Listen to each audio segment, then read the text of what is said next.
on this computer.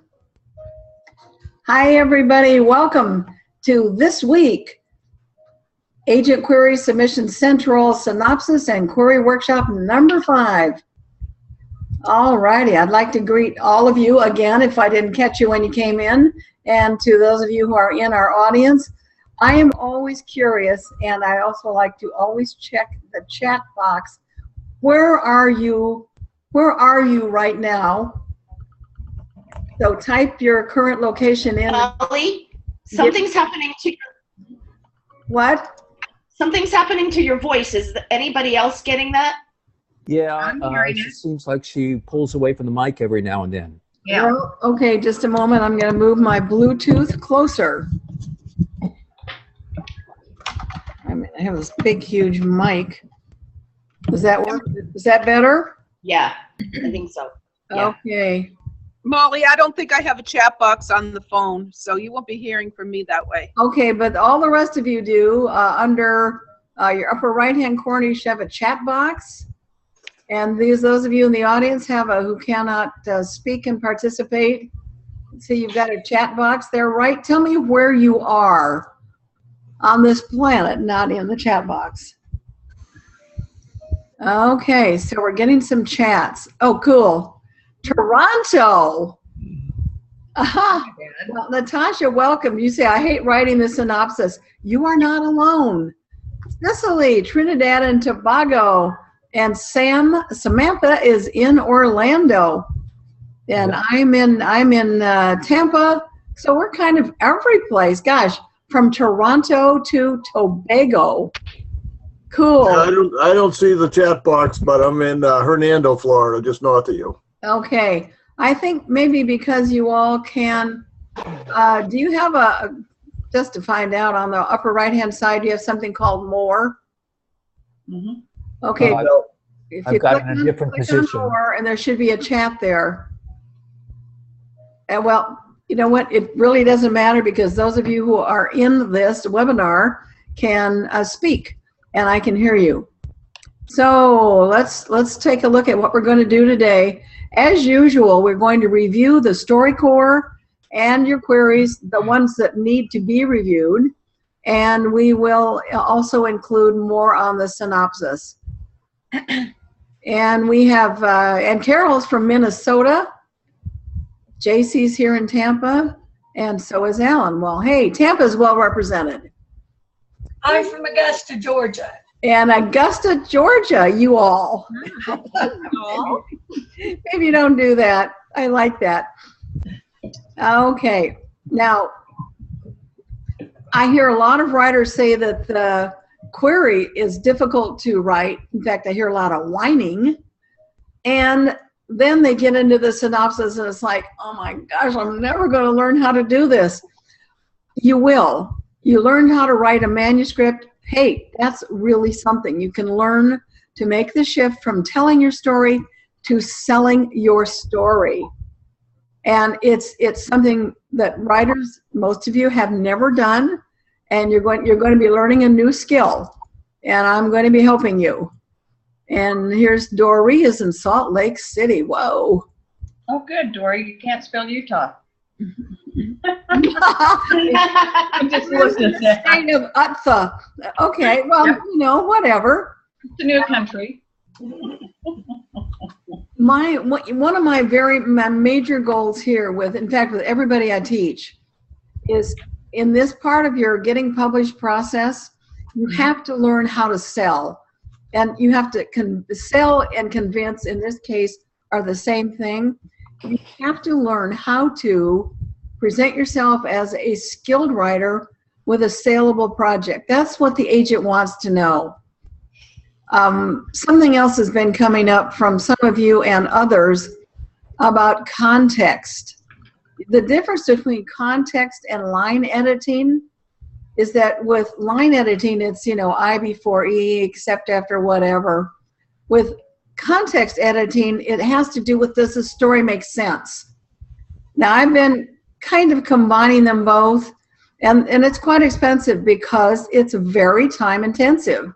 However, I am going to set up a program just for Submission Central members, and it will be context editing only. And it will include my little red flag tutorial so you can find your own issues and take care of them. And that's the best way I know how to help you with your stories, because it's very obvious to me as we go through this process that what trips you up in the query and the synopsis is that there's a problem with your story. And it's never a major problem, but it has to always to do with structure and staying focused. And that's why, and I know you're all really bored with it, but you have to know your story core. You have to know it. Wake up from a dead sleep and say, my story core is, and you absolutely know it. That makes all the difference. And that's why we're spending so much time on it, so that you can use it, period. And John is in Hernando, Florida, near Inverness. Okay, cool. All righty. Now, once in a while I'll say something about writing mechanics in today's workshop, but the major thing is for you to get your story straight, to get your story core straight, because context wins over perfect grammar every single time. Storytellers can learn writing mechanic rules. Good punctuators cannot become storytellers. It's something you either are or you aren't. And the people that come to me that wander in through my virtual office door, you are all storytellers. You can learn the others, but first of all, get your story down pat. So today, here's the core that will start the beginning of every single evaluation. Who wants what, why, what stands in their way, and what is the terrible importance? I'm sorry? What was the question? You seem to have started echoing, Molly. Okay, somebody has this open on 2 different devices. Open on a computer and perhaps open on a cell phone. Maybe that's Dale. That's what causes the echo. So That's okay though. Okay, Dale, I guess that was you. Thank you. You're just, a techno wizard. Thanks. No, it wasn't me because I was muted. I just unmuted to say this. Okay. All righty. Well, let's see if we have problems. I can always mute everybody and then unmute you one at a time. But let's just see. It seems to be having been dealt with. About your story core, you and us in the class are the only people that will ever see your story core. It's like a map. It's a road map.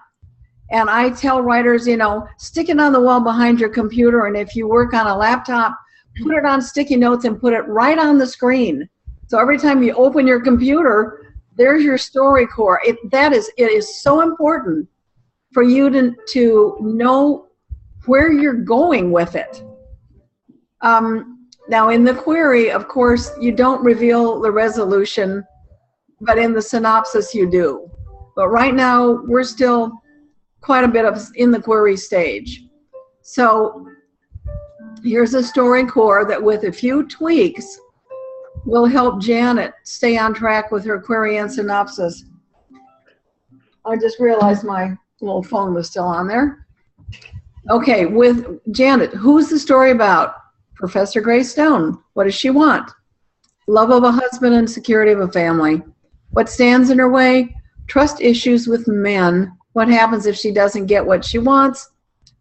She'll remain as a family outsider. Now, last week, Tom pointed out that your story core also is known as goal, obstacle, and resolution. I've simplified this for clarity and also to break it down so it's one core. The core is the same, but that last, the T's disappears with the synopsis, because in the synopsis, you go full circle, beginning, middle, and end. Now, some of you have gotten really creative with your one sentences. So I'm going to give you some limits. Who is your protagonist? You get 15 words or less, and the lesser the better. What do they want? 15 words or less. Why? 15 words or less. This is a recording. What is the terrible or else that will happen if they don't get what they want? 15 words or less. So when you work on your story core and you embellish and add adverbs and adjectives and situations, you're fogging it up in your mind so that when you're thinking about your story core, there's just like this little string of stuff. No, it's one thing, one thing, one thing, one thing. It's 4 things. Who, what, why, what else, what could happen. That's your story core right now. So anyway, this week, here's, so you won't be anxious. Someone sent me an email, said they get so anxious knowing where they are in the order of things. Carol, John, Linda, Dale, JC, Lisa, Alan, Janet, Vicki, and Doree. And I structure the classes based on what, the workshops based on what it is we're working on. So we're going to start first with Carol, who has some challenges with her story core. Carol, are you here? Yes, I'm here. Okay, I don't see you, but I guess you're in this. Okay, see, that's a flaw with this system. Picky, picky, picky. Okay, Carol. Now, who is your story about? It's about Shaylee. What does she want and why? This is what you've written. She wants to be Brat's friend because she believes the 2 kingdoms don't need to be enemies. What stands in her way? Fairies and pixies have always been enemies and no one would accept their friendship. What is the or else? She'll lose her best friend forever. Now, last week, or perhaps the week before, you submitted your story core as 1 sentence. You know, that's pretty tough to do, but this is much more clear. She wants to be friends. Dad says no. If she can't figure a way around it, she's going to lose her best friend forever. This is your core. No frills, no justification. This is a kid. This is a child. The enemies forever and blah, blah, blah, blah, all of that. That does not resonate. In other words, this is a kid. She wants her best friend. She's got to help Dad change his mind. So you're getting closer, Carol. You have really, you've come a long way with this.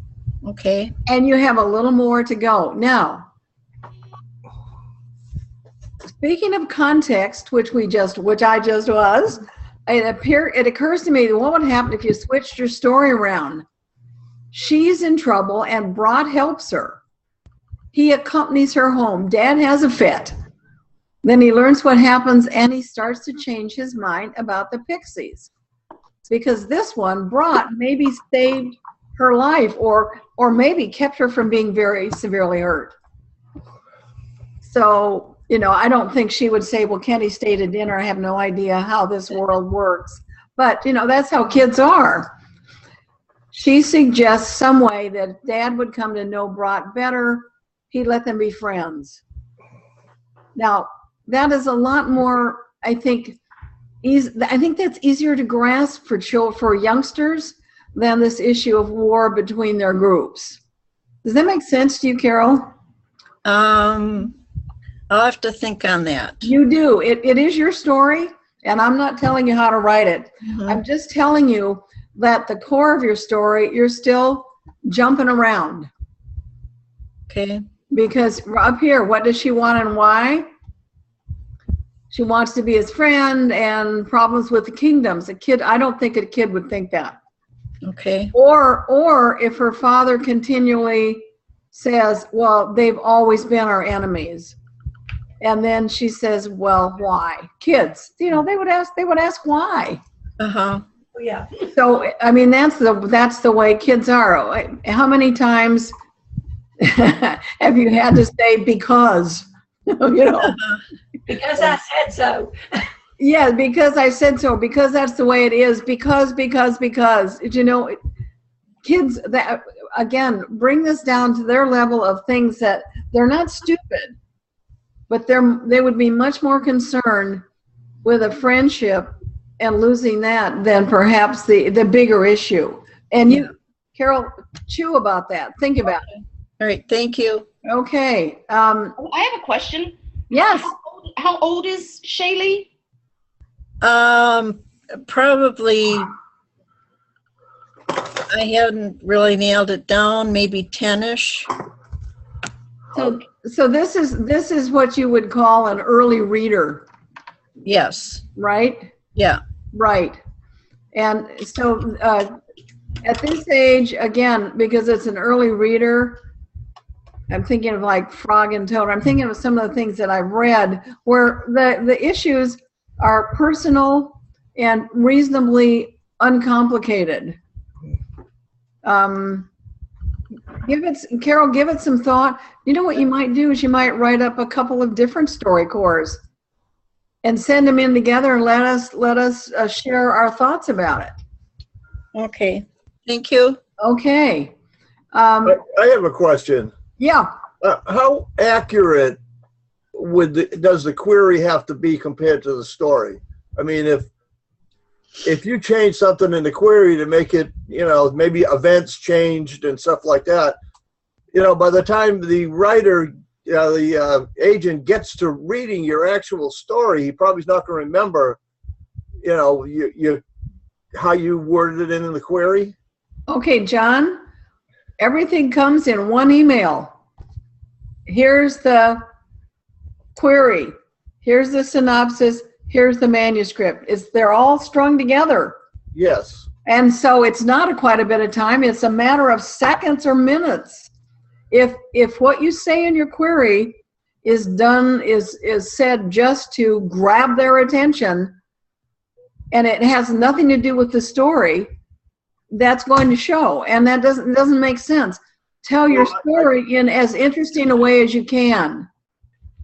Right. No, you were just saying with her story to change something around to make it make more sense, have an event happen before. Right. Well, I'm with Carol. The issue is that we've been through several different versions of her story core, and the click just wasn't there for something that is continual and makes sense. Mm-hmm. I think I know what there. Molly. Yeah. I think I know what John is saying. What you mentioned about maybe Brott helps her out. She's in trouble. Actually, won't help because as the story goes on, I have it set up so she has to help him out, and then that leads into the father accepting Brott. It's Why? Goes from there. Okay, I'm just asking you why. She helps him and Dad accepts him. Why? I'll have to go into the whole story. No, there's a reason why the father accepts him when she saved him. She saves Brott and Dad accepts Brott. There has to be a really good explanation for why that is. Yeah, there is. Okay, you're the storyteller. Uh-huh. Put this in your story core next time. Because right now your story core has got a lot of stuff in it. Uh-huh. It's got, look at all this. She's got friendships and the issue of, all being friends. And so this has to be what she wants and why has to be one thing. One thing. What she wants and why is one thing. Okay. And what stands in her way is it has to tie in with what she wants. Because you have gone off a little bit on this. You have deviated back to this thing about enemies. And the issue is she wants her friend. Mm-hmm. And the bigger issue of, well, we've always been enemies, says Dad. And she says, why? I mean, the kid can instigate discussions that would lead an adult to perhaps think about things. No, I don't want you to rewrite your story unless your story goes off in all different tangents. Does that make sense, Carol? And I understand. Thank you for clarifying what John said. Your issue is that you have several things going on here. Mm-hmm. And at the core, there's one thing that your protagonist wants, one thing that blocks them, and there really is one resolution. There, you can have all these other little subplots, but there's one thing. Okay, thank you. Okay. Molly, this is Dale. I have a question. Yes. I thought that you would first send in a query, and if they liked it, then you'd send in a synopsis. Honey, welcome to the 21st century. It all goes into one long email. Oh, and we're in the car. Are we going for lunch? No, going home. No, I love technology. Good for you. No, it's one.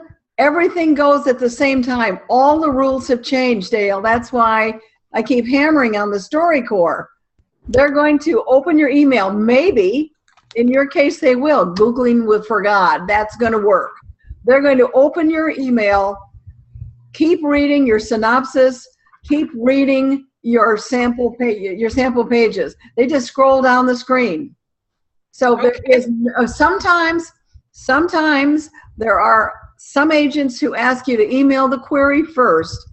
If they're interested, they ask for more. More often and more common than not, it's everything goes in one long time. Oh, just a minute. I have the graphic. Dun, dun, dun, dun, dun, dun, dun. Here's your query. Here's your synopsis. 5 chapters. I'd love to do this. Here's your first page. It's in one long email. You guys have so got to get this. There is no separation. Oh, yeah, it took me at least 5 minutes to make. I love it. I use it all the time. It's all in one, all in one. The query first is not the more common, okay? Thank you. You're welcome. Now, John, I'm going to rag on you a little bit. You sent me 2 separate submissions. I sent you my query, and then I sent you my first paragraph of my synopsis. Okay, well, what you sent me was not, okay, that wasn't clear. And you can only send me one submission. I cannot be responsible for weaving together your work. I'm sorry. Well, they're totally different because now we're starting on synopsis, and we should have been finished on queries, but we've had so many questions on queries. So I got 2 things going at the same time. Right, which we're never finished with a query ever. It's amazing. You keep tweaking it forever because it is your key. It is your key. Correct. Having your material read.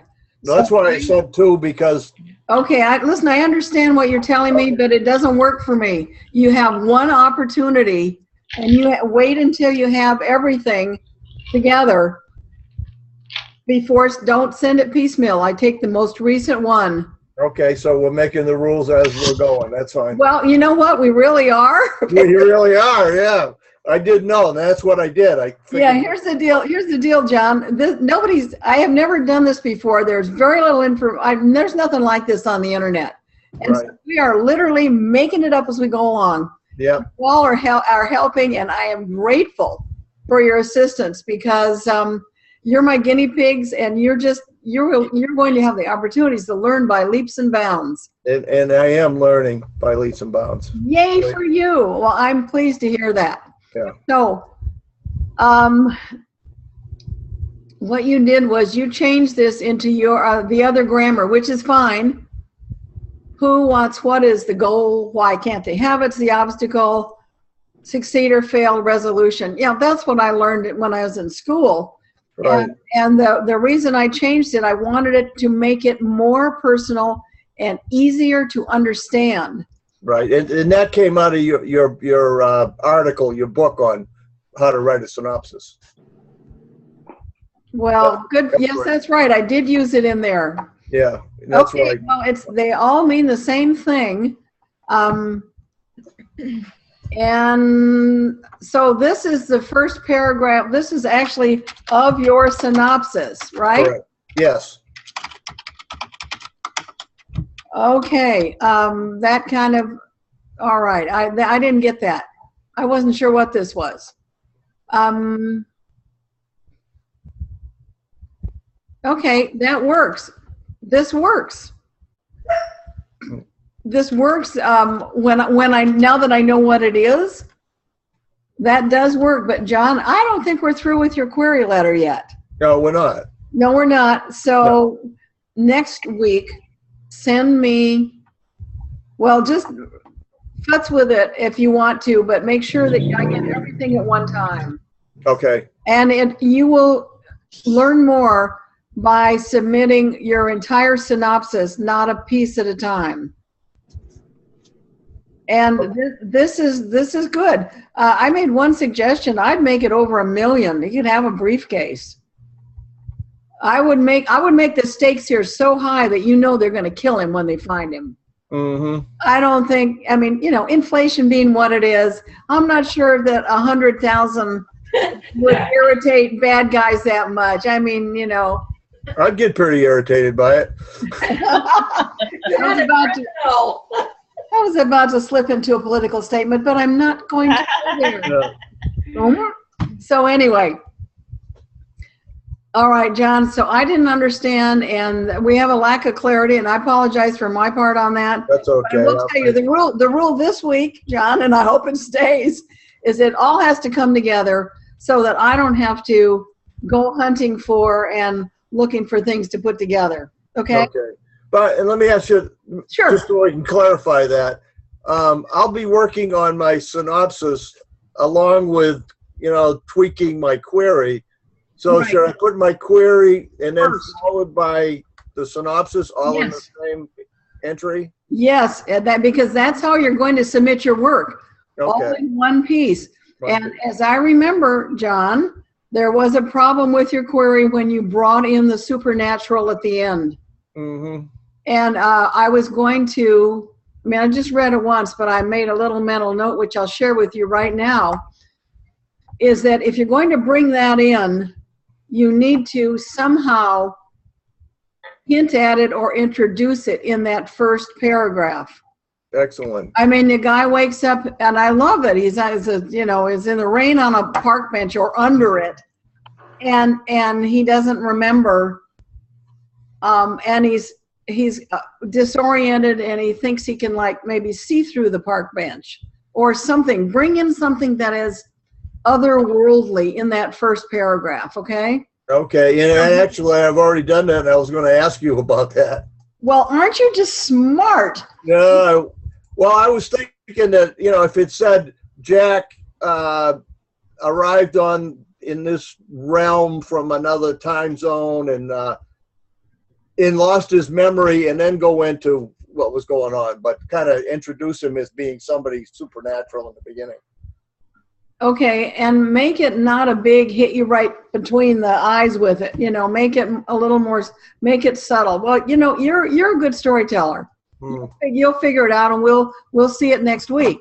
Okay, good. And here's the deal for everybody: as you start tweaking your synopsis, you'll go back and tweak your query.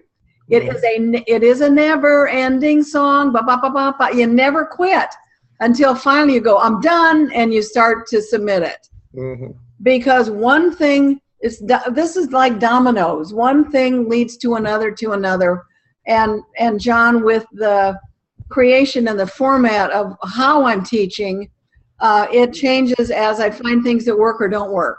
Mm-hmm. For example, I may be adding another day, which would be probably a Tuesday at 4:00. And you can pick one or the other, or if you want to shift your program to the leap ahead, the quick start, you can come twice a week. It just depends on what you need and how you want to structure it. So I'm working on that. Mm-hmm. Because we can't really, 12 people is pretty much the limit for a 1 hour, or not 1 hour. We've never done an hour, for an hour and a half or 2 hours. Can I ask a process question? Sure. Molly, I know you told us nonfiction writers not to bother with a synopsis, but did you mean that we should still do the story core for nonfiction? Nope. Okay. No, nonfiction is nonfiction. The nonfiction query has a very specific purpose, and you will talk about it when I get to yours. But no, the synopsis and the story core have to do with fiction, period. Okay? Yep, gotcha. Okay, and some of you are still doing this. Do not start, dear so-and-so. Remember, they've just read your subject line, they open your email, and kaboom, there's your query. Don't do any of that frenzy-palsy stuff. And again, at the end of your third paragraph, thank you for your time and consideration, nothing else, period.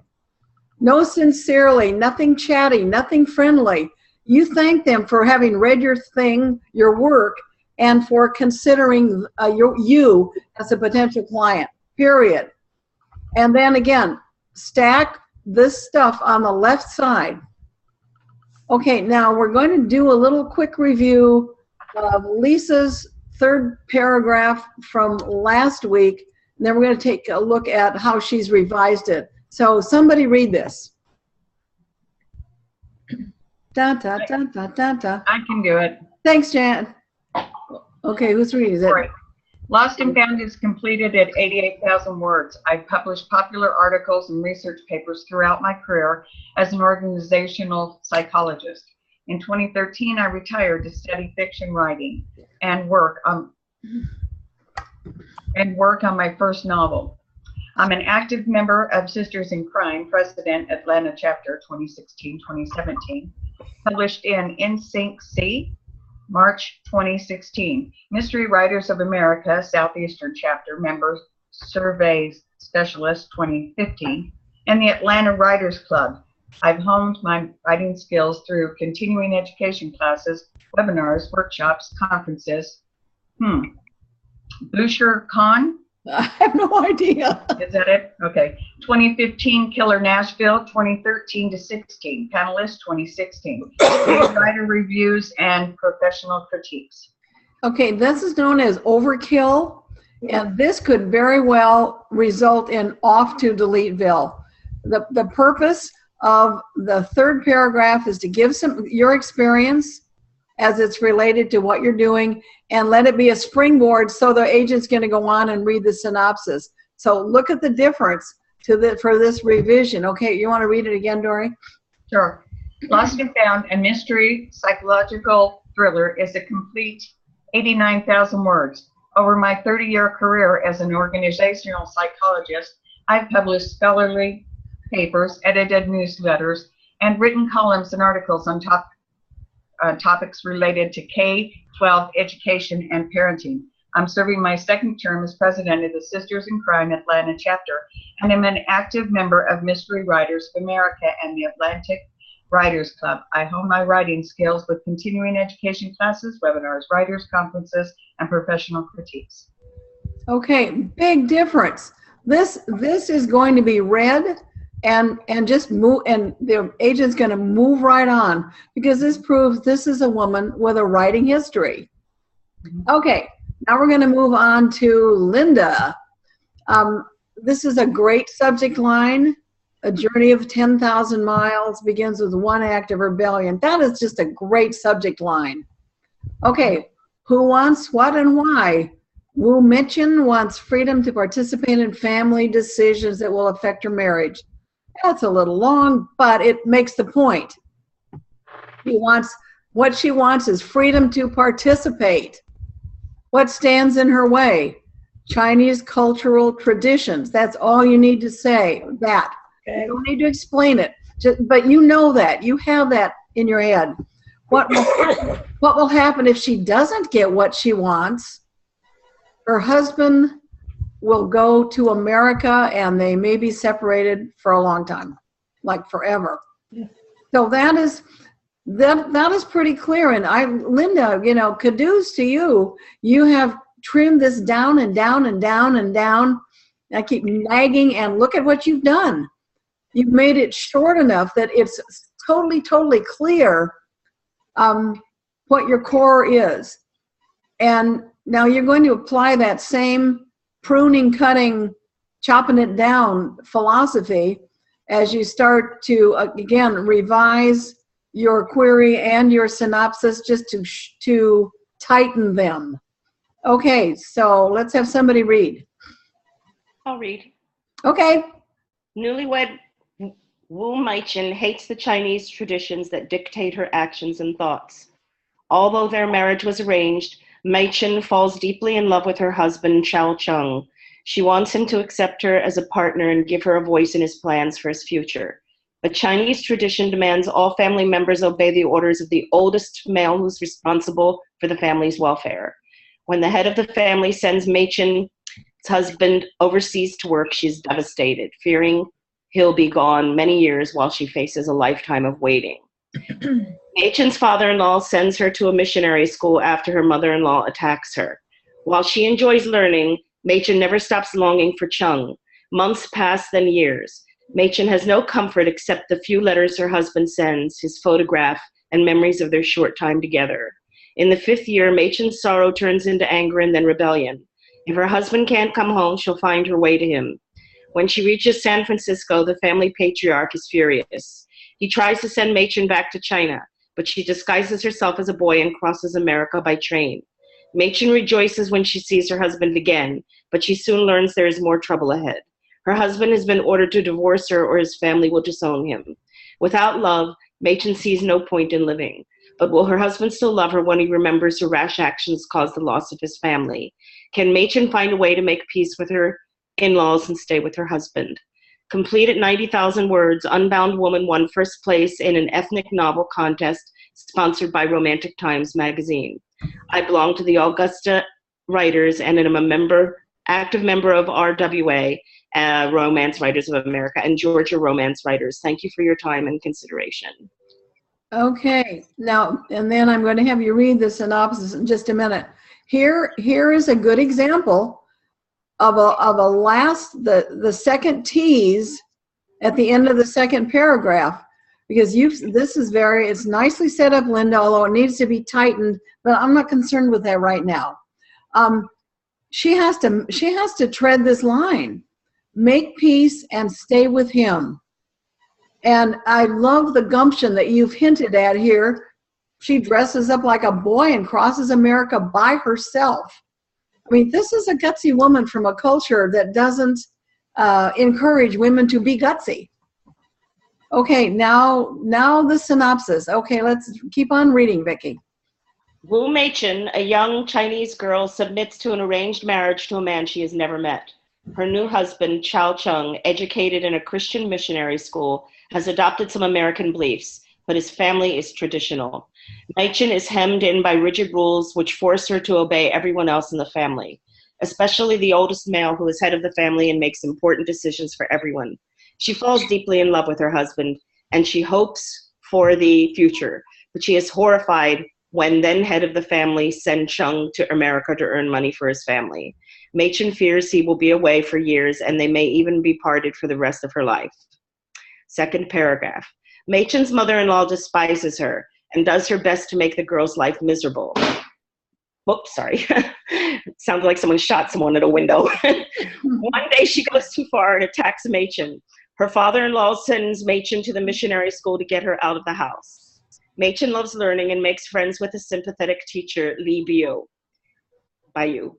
She observes the freedom the female missionaries enjoy and gradually copies them. At night, she aches for her husband's touch and longs for the chance to give him a son. After 5 years have passed and no one mentions Chung's return, her patience is exhausted, replaced by anger that drives her to go to America and join her husband. Bayu agrees to go with her to expand her missionary opportunities. Third paragraph. Bayu quickly leaves San Francisco, sponsored by her missionary friends. But American officials hold Meichen in custody while they decide if the Chinese Exclusion Act forbids her to enter America. They also steal her money. She sends word to the head of the family, Chao Gang, Chung's oldest uncle, who is a wealthy merchant in the city. He arranges her release and she goes to his house expecting help. Chao Gang explodes in fury, castigating her for disobedience and tells her to go back to China. She refuses, and Chao Gang throws her out to wander the streets of San Francisco. But Chao Gang's assistant secretly takes her to a missionary refuge for Chinese women who were kidnapped to be prostitutes. Fourth paragraph. With no money, Meichen writes to her husband to send her train fare. Weeks pass and she prays for a letter which never arrives. At last the money comes. She learns Chung's second uncle, his boss, has hidden her letters and Chung's aunt just found them. Machen crosses America disguised as a boy. When she reaches Chung's home, she gets more bad news. Chow Gang insists that Chung divorce Machen. Chung cannot do it after Machen's courageous journey driven by love. His family disowns him, which casts a pall over the marriage. Chung jumps back and forth between depression and tumultuous sexual desire. During an argument, he tells Machen he kept her only for sexual pleasure and he is ashamed he abandoned his family. With her crushed heart, Machen tells him to divorce her, and she joins BU, who is touring the South, speaking at churches to raise money for girls' schools in China. Fifth paragraph. Machen joins BU's campaign and learns she is a powerful speaker, but before long she has to acknowledge she is pregnant. BU takes her back to Chung, but he has gone to China to remarry. Machen's feelings alternate between hysterical anger and bitter tears. But one day she comes home and Chung is there. He tells her he watched her speak when his train stopped at a town on her campaign trail.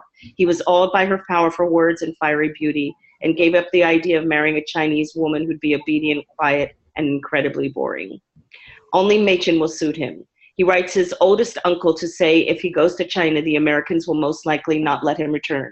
And then he can't make money for the family in China. Chow Gang decides he needs the money more than he needs to punish Machen. He rescinds the order for divorce, and Chung and Machen are once more part of the family. All right. This very, nice job, Linda. You have really followed the formula right here. It's like, what else could possibly happen? She's gone through all of this and it caused him to be thrown out of his family, and now they may not be together anyway. You will notice there is a problem here. It's twice as long as it needs to be, but there's a lot of repetitive information throughout, which you can start to eliminate. But not nice. You have really fulfilled the goal of the first draft of a synopsis. You've told your story, beginning to end. Your subject line is great. Your query and synopsis are coming together. And one thing I've noticed, folks, is that when you submit a 5-paragraph anything, by the time I cut and paste and bring it into Word, it becomes one, all together. So if you would at least put in the words paragraph 1, paragraph 2, paragraph 3, then I know where the breaks are. I'd appreciate that. Yeah, well, it's like, that's, again, like John, we're making it up as we go along. Okay.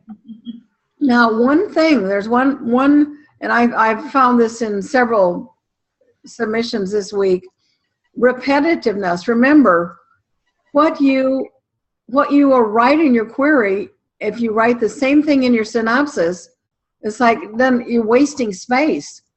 So I highlighted some of the issues that are in the query, and here they are, bing, in the synopsis. So that once you've said it, you don't have to say it again. Expand it. Tell more about the story.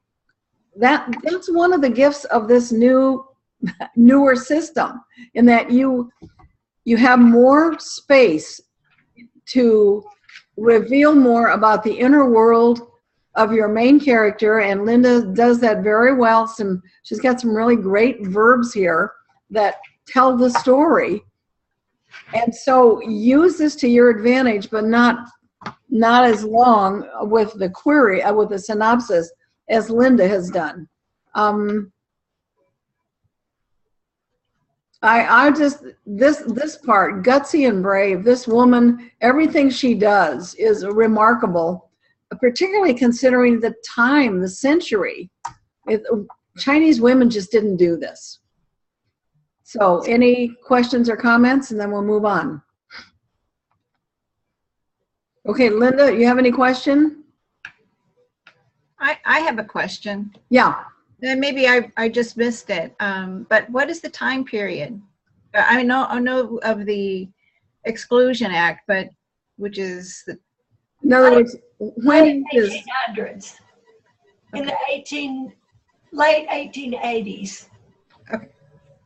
The Exclusion Act was passed in 1877. Yes.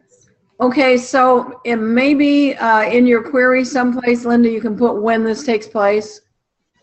I had it there originally, and you told me to take it out because it was too much information for the third paragraph. Okay, don't put it in your third paragraph. Put it somewhere in your story. Put it somewhere in your first two paragraphs, just so the agent is a little more. It's pretty obvious when this is written or the time period. But put it. Yeah, I remember your third paragraph had a lot of about stuff in it. Nice job. Okay, now you all are meeting Dale, who was in a prior workshop, and she is now working on her synopsis. Her subject line is Google for God, which is just certainly going to get a click, or Googling. And Dale, next week, please include your story core. Well, I know we weren't doing that when we worked together earlier. Sure, I'll do that. Okay, now, so we need someone to read Dale's query and then her synopsis. So who wants to read? I can do that. Okay, off you go. Wait a minute, before you start, what I'm seeing ahead of me, okay, yes, this is the query, gotcha. But as you see, as I developed the synopsis, I really changed the plot, which I'm going to go back and change originally. So the query and the synopsis don't actually all match in content, but go ahead. That you know, it's close enough, and thank you for bringing that up, Dale, because that's what happens. Yes. As you get into it, you realize, that should have happened there, and that's a better companion. Roxanne, putting Roxanne in this is better than that. Yes. So, you know, no, it's no problem. I think the value of sharing your query and your synopsis today is that everybody gets a chance to know you and know more about the story you're writing. Mm-hmm. Okay. Okay, off you go, Alan. 5 months out of Central Florida high school, Joshua Gilbert is jobless with no prospects. Tired of constant arguments with his father about getting off the computer and getting on with his life, Joshua drives off with no plans. Out of gas and dead broke, he wanders into a fellowship meeting in Tennessee where parishioners mistake him for their new straight-out-of-the-seminary pastor, whom the aging and non-techie congregation had interviewed via a hazy internet connection. Will Josh fake it 3 weeks until payday and risk hellfire and damnation or worse, arrest for fraud? Joshua intercepts a call from Pastor Joe, the intended pastor, who had been in an auto accident. He identifies himself as the associate pastor and advises Pastor Joe to take 3 weeks to heal. Joshua uses Google to preach sermons, conduct a board meeting, and baptize by immersion. From his teenage experience, he counsels a couple with marital problems, visits the sick, and joins a teenage band, all the while convincing Pastor Joe to stay away for a little while longer. Just as Joshua begins to care about individual congregation members, Pastor Joe and his father show up in church. How will Joshua decide who is now, who he is now? Should be who he is now. Yeah, I know. Okay. Who he is now. The lazy kid his father thinks he is, the fraud the congregation thinks he is, the associate pastor Joe thinks he is, or someone else he hadn't considered yet. My young adult novel, A Lamb Leads the Sheep, is complete at 70,000 words. I'm the author of 5 nonfiction books and 24 articles published in newspapers and magazines. The University Press of Florida published my recent book, Fed Up, The High Costs of Cheap Food. I am certified in the Amherst Writers and Artists method of facilitating creative writing workshops.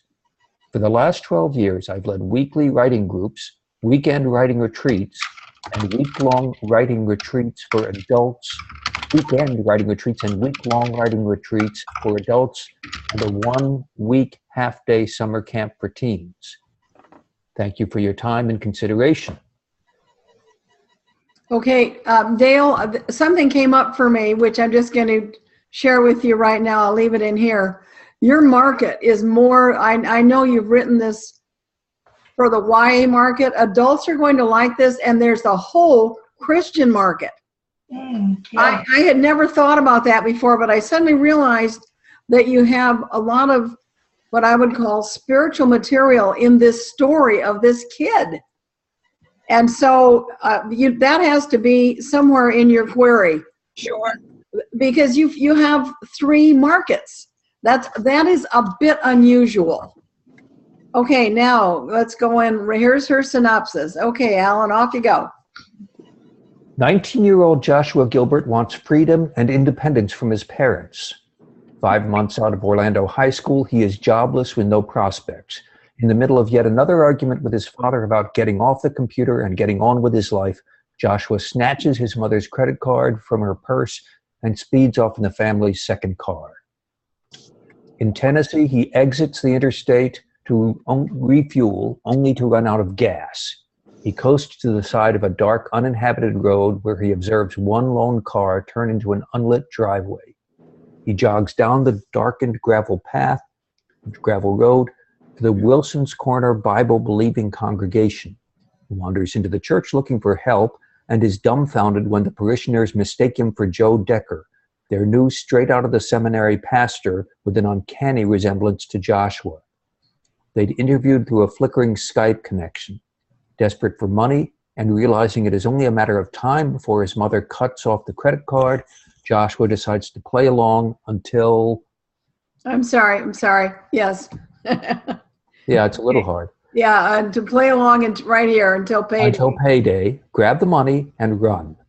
Joshua intercepts a call from Roxanne, Pastor Joe Decker's fiancée, who informs him Pastor Joe was in an auto accident. Roxanne and Joshua develop a close relationship. Joshua blunders and Googles his way through a board meeting, a funeral, preaching, counseling, and visiting the sick, endearing himself to many parishioners. Meanwhile, his identity is threatened by the suspicious church secretary, May June, who critiques his every move and confronts him with the fact that Joe Decker has a mustache. In vain, Joshua tries to grow one. When Pastor Joe is scheduled to be discharged from the hospital and take up his duties, Joshua is desperate to keep him away from the church. He talks him into staying in a bed and breakfast closer to the hospital as a convenience for follow-up medical care. Meanwhile, Joshua's parents cut off the credit card and demand he return home with the car. Between juggling the continuous telephone calls from his parents and keeping Pastor Decker at bay and running a church and coming up with creative answers to the church secretary's suspicions, Joshua fears he will be found out. Everything comes to a head on Sunday, the day before the long-awaited check, when Pastor Decker and Joshua's father show up in church. The congregation is shocked, yet the people he has helped during the 3 weeks he served as pastor insist he stay on. The discussion between members of the congregation, Pastor Joe Decker, and Joshua's father becomes louder and more intense. Joshua recognizes how much self-confidence he has gained through his leadership role. He realizes he cannot stay and he cannot go back. He slips out to the spot where his car broke down, sticks out his thumb, and it is Roxanne who picks him up. They drive away together. Okay, Really good job, Dale. I will tell you what I noticed when I heard it this time. Yes. Is that I heard, well, you know what? I'm just going to make a note here under the doesn't work. Don't repeat. Info from your query. I heard it. See, this is what I love. This is really good for me because I'm not reading, I'm listening. And you don't need to repeat what you've already said. I think you've described the flow nicely. I hope your story is filled with Joshua's misperception about biblical text. This could be so funny. Just the fact that the secretary's name is May June. I'm sorry. I read that when I heard it. It was like, that's very funny. Good. And this is a great line about Joshua. This is kind of like the core of your story. He can't stay and he can't go back. Mm-hmm. Now, So repeat is an issue. You want the agent to wonder, what happens? So in your synopsis, give them more of his, and this is important, more of his inner world as he fakes it and recognizes some of the truths he's passing along. And you may have this in here, but it would be so important in that when we first meet Josh, when he's arguing with his father, he then turns around and starts using some of the phrases that his father had used on him, but not in an argumentative way. So that the reader, you don't have to tell how he's feeling, you show it. He's repeating what he's heard and applying it in a different situation. And that demonstrates how his wisdom is growing just incredibly. It makes it really interesting. Anybody else have a question here? Yeah, for non-Christian or non-religious readers, the names Joshua and Joe are awfully close, and I wonder if you want to change one of them. Okay, take that and notice that. Yeah, I think your market here, Dale, and it strikes me as how big it is. And I will tell you, agents love that one book can cross into several different markets. And here's a little sales pitch, by the way, for those of you who don't have this. When you start to work on your synopsis, I've sent you all a template, but this is 24 pages of synopsis information. It's at Molly Mart on my website, and it may help you more. Okay, now moving on. No, I have a question. Yes. I noticed at the end of my synopsis, you put 472 words. Yeah. How many words is it supposed to be? 350. Okay.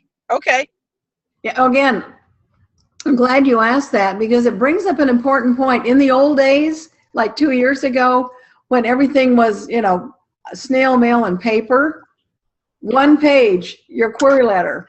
Oh, where's my graphic? Oh, it's on the floor. Yes. One page, your synopsis.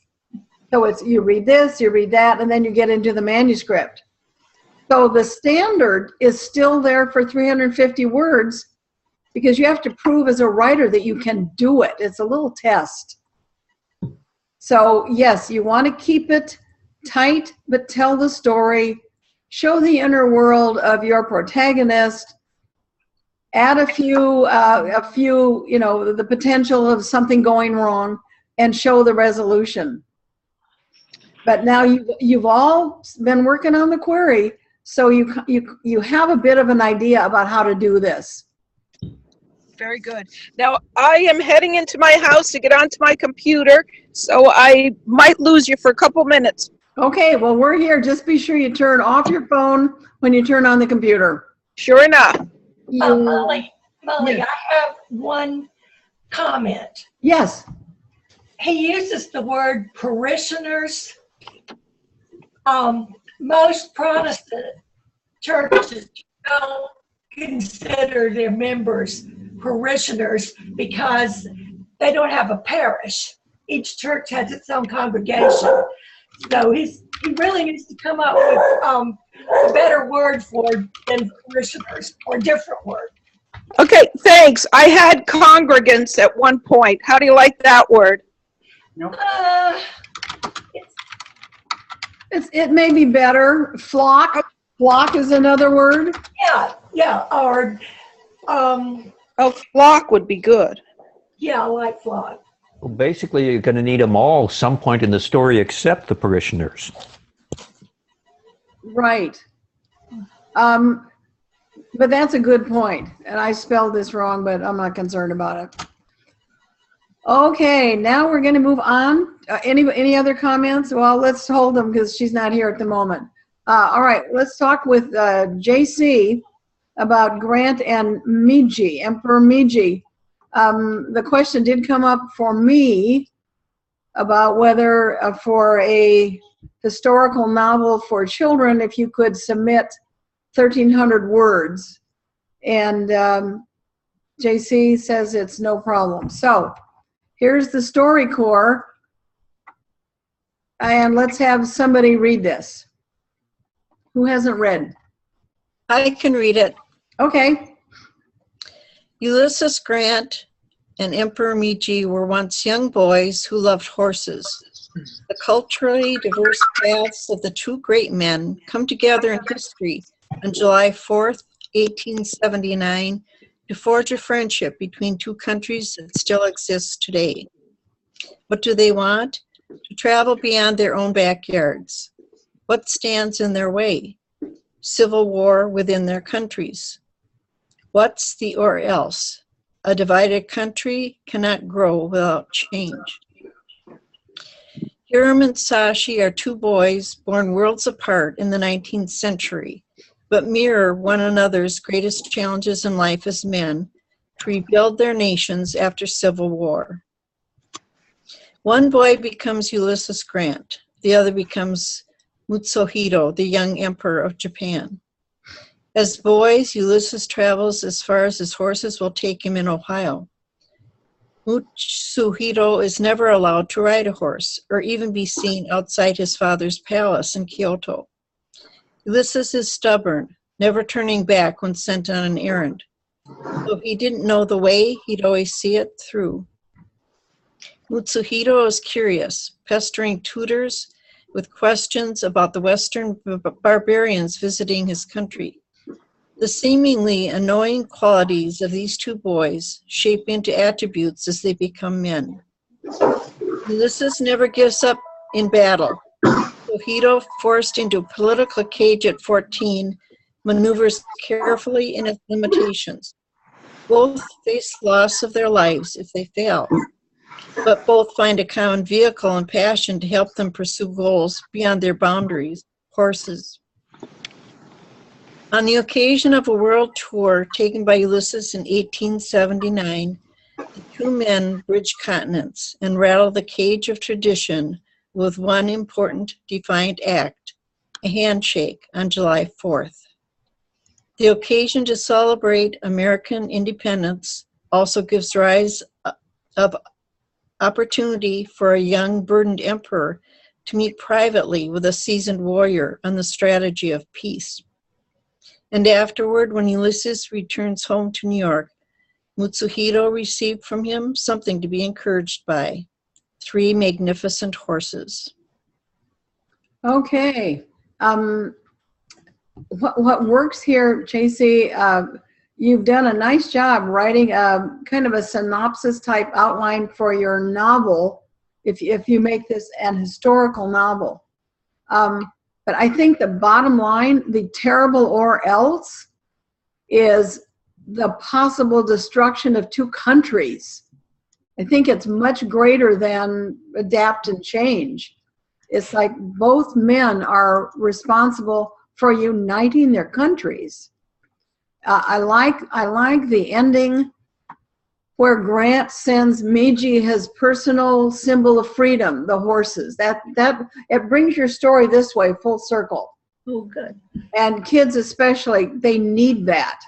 Doesn't have to be happily ever after, but it does need to go all the way around. And I had a question here. Yep. I wondered, what did Meiji give to Grant in return? Grant gave him information from the point of view of a seasoned warrior. What came from the other side? You need something there. Okay. And you can figure that out, because the Asian mentality is so different in many ways, and the issue of inner strength, of acceptance, of being silent and knowing. You know, I don't know. You'll figure it out. Well, in the story, it's Grant was embraced by the Japanese, everyone, the citizens, from citizens to Meiji. So that should be stated in the synopsis, you think? Well, I don't know. It's important to know that they embraced and welcomed him, but I think it needs to be something. Ulysses gave this young emperor some hints about how to deal with what was in his life. And I think that it would be kids would really love this if he got something back, even though this is actually he's a teenager, right? He's just a kid. Well, by this point, he's early 20s. He's still very young. Yes. And he would have something that Grant would need to know. Besides, don't drink so much. Yeah. Well, Grant was smoking too much, actually. Yeah. You smoke and drink too much, grandson. You don't do that. I know they say he drank a lot, but that wasn't really the problem. His smoking is what killed him, but he didn't. He took his wife with him, even on campaigns. Oh my gosh! Well, but Abe Lincoln is said to have said that I wish I could buy some of his brand of whiskey for my other generals. Right. He had the reputation. Okay, wait, stop. We're not. Let's stay focused, folks. My constant mantra: stay focused here. Well, you bring up a good point. Really, so that it's balanced, so that there's some karmic balance here. Grant tells him something that matters, and Grant learns something that matters. Even if it's acknowledgement of something he hadn't perhaps thought about. Again, I don't know what that would be, but something. Well, actually, there was something that's in the story that I don't mention in the synopsis, and that is that a monument, a tree was planted on behalf of, there was a final ceremony at a park in Japan, and a monument and a tree was planted, and it's still there today at Ueno Park in Japan. So that was something that really Meiji and the nation gave to Grant. Okay, but how does that relate? In other words, Grant helped him understand like a strategy for dealing with the splintered groups. What can he give Grant back with Grant is dealing with a splintered country. And so the emperor would know, he would, or maybe have a different way of phrasing. Maybe I'm not being clear, but it has to be, okay. They both need to give each other I think valuable information that makes a difference. Okay? Mm-hmm. Okay. Thank you. I'm looking forward to to reading your story. Oh, okay. Now I wish you were an agent. Oh my God, I'd be crazy. I'm telling you, I'm crazy enough already. I know. Listen, the whole purpose of what we're doing here is to help you create materials that agents will go, wow. Which is, I think you're absolutely right. There has to be something given also to Grant, and I think that would just add to the final climax of Meiji receiving the 3 horses. So something he might send him something, and it might even be, I don't know. You think about it, but it has to do with the issues that Grant is facing, and then it has to do with somehow weave in with what he has told this young emperor. Maybe it's the same point said differently or seen from the other side. This helps kids understand without hammering home, which you don't want to teach them by yapping at them all the time. Tell them a story. Right. But it hammers home the point that different cultures, different people, different situations, there's a core. There's a common core there. God forbid that system should continue, but there is between the countries. Sorry, don't do that, Molly. There is a common core between their situations seen differently, and I think that's what I'm wanting to see you do. Okay. Okay. We'll try. Okay. But I did notice, just for the sake of the lesson for today, and one of the points brought up, there was repetition from last week in my query. In my synopsis from my query. Mm-hmm. So I'll have to, look at that a little closer. So well, that's again, you're not going to be actually writing a synopsis, and I suggested last week that you do this so that you you understand. So that gives you kind of like an outline to go by, especially if you're going to shift from historical as a nonfiction into historical as a fiction, which will be easier. No, I think that you were absolutely right last week. I think it gives me a lot more freedom to make it a historical fiction. And make it a lot more interesting, because you're in charge. You got the pen. You know, you can add some things that children will appreciate and enjoy that you couldn't. Yeah. Anyway. But I will have to cut down to the 1,000 words, which I'm close to doing. Don't do it until you finish your story. Don't be concerned when your inner editor tells you, you know, say, yeah, go take a nap. Here, have a cookie. Go away. Leave me alone. Just keep writing the story. Well, when I submit it as a historical fiction picture book, it has to be the 1,000 words or less, right? Right, but you're not there yet, so don't worry about it. Okay. Be here now. You know, be where you are with your story right at this moment. And that is, you're still in the formulative stage. You're putting it together and you're figuring out how it all works. Mm-hmm. Just write it and do not count the words. If you find yourself going up to check it, no, just write it. Yeah, no, I thoroughly agree with you. Yeah. Give yourself that freedom of expression, knowing that you can go back and prune later. Yes. Okay. Okay, now. Thank you. You're welcome. We've been following Lisa, and she right now, as we speak, is at a writers' conference in someplace, maybe Atlanta. And she's going to hopefully have a chance to pitch, and she'll share her experiences with us next week.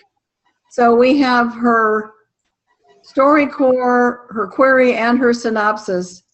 And let's see. Okay, so somebody read.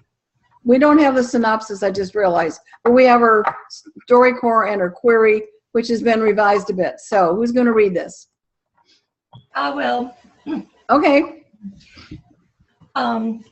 Who is my protagonist? Kay Smith, a woman struggling with amnesia after a suspicious car accident. What does she want to recover her memory and life? What stands in her way?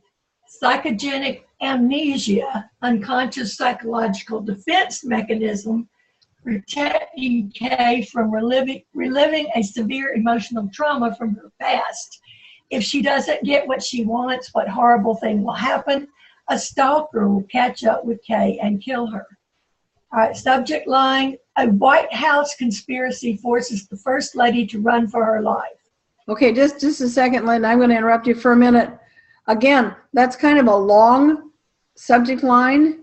So I thought about it. I was going to ask all of you, and then it came to me. Just all you have to do is say First Lady. You automatically know it has to do with the White House. So I just cut it down to 9 words. 9 words fit on a line. 13 do not. Okay, so let's go with her query. Start right here, Linda, okay? Kay Smith, a victim of a suspicion. Kay Smith? Yeah. Okay. Kay Smith, a victim of a suspicious car accident, awakens in a private hospital with only vague memories. Hazy recollections about a serial strangler leave her panicked about what her past may hold. While tracking down leads to her identity and life, Kay discovers she's being stalked. When her inquiries leave 2 people dead, Kay knows she could be next. Can she remember her shadowy past before it catches up with her? With a killer hot on her trail, Kay pleads for refuge with Nick Costa, her comatose roommate's daily visitor, who has become a generous friend, one she cares for and trusts. On the run together, Kay learns the shocking truth about her past and why Nick seems so strangely familiar. She's Angela Lockhart, the missing First Lady, the survivor of a secret White House conspiracy that left her sister Amy and a young intern dead. Nick's her lead Secret Service agent who works desperately behind the scenes to keep Angela hidden from the power players he suspects of the killer. The few memories that subsequently emerge Angela continues, emotionally distraught.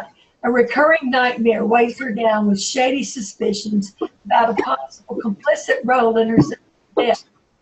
Angela's guilt reaches a tipping point when she hears when she hears the radio news flash detailing the brutal murders of 3 more people killed in her wake. Unwilling to risk more innocent lives to save her own, Angela realizes she must defy Nick's wishes and come out of the shadows. At the first opportunity, she drives off without her protector, determined to uncover the secrets of her dark past by confronting those she suspects of murder. It's a bold move Angela knows is fraught with danger, with a high probability of meeting the same fate as her sister, dead at the hands of a vicious strangler. Okay, now I'm going to stop you there, Linda. Thanks. I loved hearing this in a Southern accent. It kind of changes. It changes it a bit. That's charming. Now we're not going to read the her third paragraph because we went over it earlier. A couple of things came up for me, for Lisa. There needs to be some pruning. The subject line will do the trick. I thought her first paragraph worked well and led into the second. But what doesn't work for me is the comment about a comatose roommate. It's just too convenient. And oh, by the way, it just happens to be Nick. And oh, by the way, he's your Secret Service agent. No, no, no, no, no, no. At this stage, I don't know that it's important to tell how she found Nick, unless perhaps he was the one who pulled her out of the car wreck. I don't know. But don't put things in here. Again, no bear comes out of the wood and eats the bad guys. It's one of those comments. Molly? Yes. I have a question. Maybe I missed something, but wouldn't people, if she was the first lady and she was in a car accident and ended up in the hospital, wouldn't people recognize her, or am I missing something? If she had severe head injuries and bruises, she might not look like herself. Okay, that was a good question. Unless maybe she's bandaged. I don't know. Oh, okay. I have another. Can you go back a second to the second paragraph? Go up a little. Mm-hmm. There's a sentence that didn't make sense to me, but maybe I just heard it wrong. On the run together, Kay learns the shocking truth about her past and why Nick seems so strange. She's Angela Lockhart, the first missing lady. Nick's, oh, okay. Never mind. All right. I think sometimes I get a little confused. But I have a point about that same sentence, though. I do too. The conspiracy left her sister Amy and a young intern dead. Are those the same 2 people that were mentioned in the first paragraph? Because if so, it's, redundant and confusing. Leaves 2 people dead. Her inquiries leave 2 people dead. I see that. I'm just going to highlight that. And you're too far down. Yeah. Well, we've got this, and then we've got... missing First Lady, sister, and young intern are about line 6 of that paragraph. Got her. Yeah. Yeah, we could have too many bodies here. Yeah. Yeah, Okay. That's what I think. It gets it confusing with so many people. Even Carl Hyacint's cut down on his bodies, yeah. No, I know. It's not nearly as much fun, but what the heck. Okay, well, all right. Those are good catches. I think that... the one thing that came up for me was she has a Secret Service agent protecting her, and she gives him the slip. Really? How does she do that? How do you get away from the person who is sworn to protect you? And then I also wondered, so she's going to hope to discover herself what has happened? How can she do that?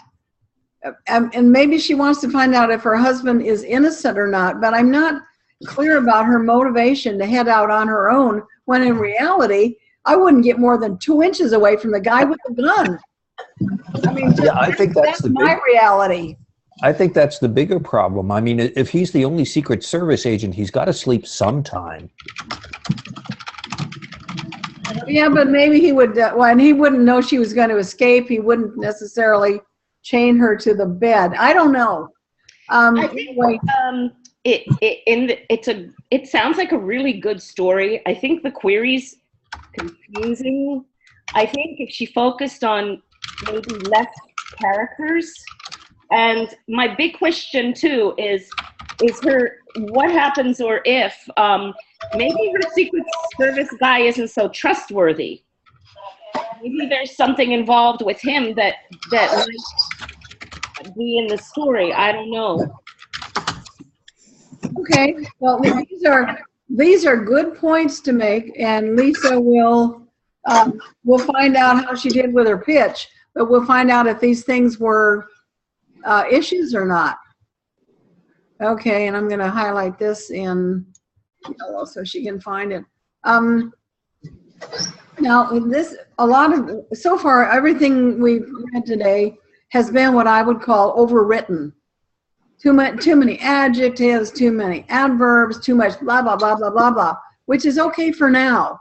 But when you're ready to submit, if your query and synopsis are overlong, over-involved, overcomplicated, the agent will logically consider, like I did when I was doing this, boy, I bet this stuff shows up in the manuscript. So that the query, particularly the query, becomes a screening mechanism that allows you to tell your story or prove that you're not quite ready for prime time. And your synopsis carries it out. Okay, now we're going to move on. Any more comments? Okay, we're going to move on to Alan. Let's have somebody read this. I can read it. Okay. Subject, pitch line. First ever bio of Black American king whose real life was stranger than literary legend. History buffs know King Dick as a 300-pound Afro-American boxer who ruled a British war prison in 1814.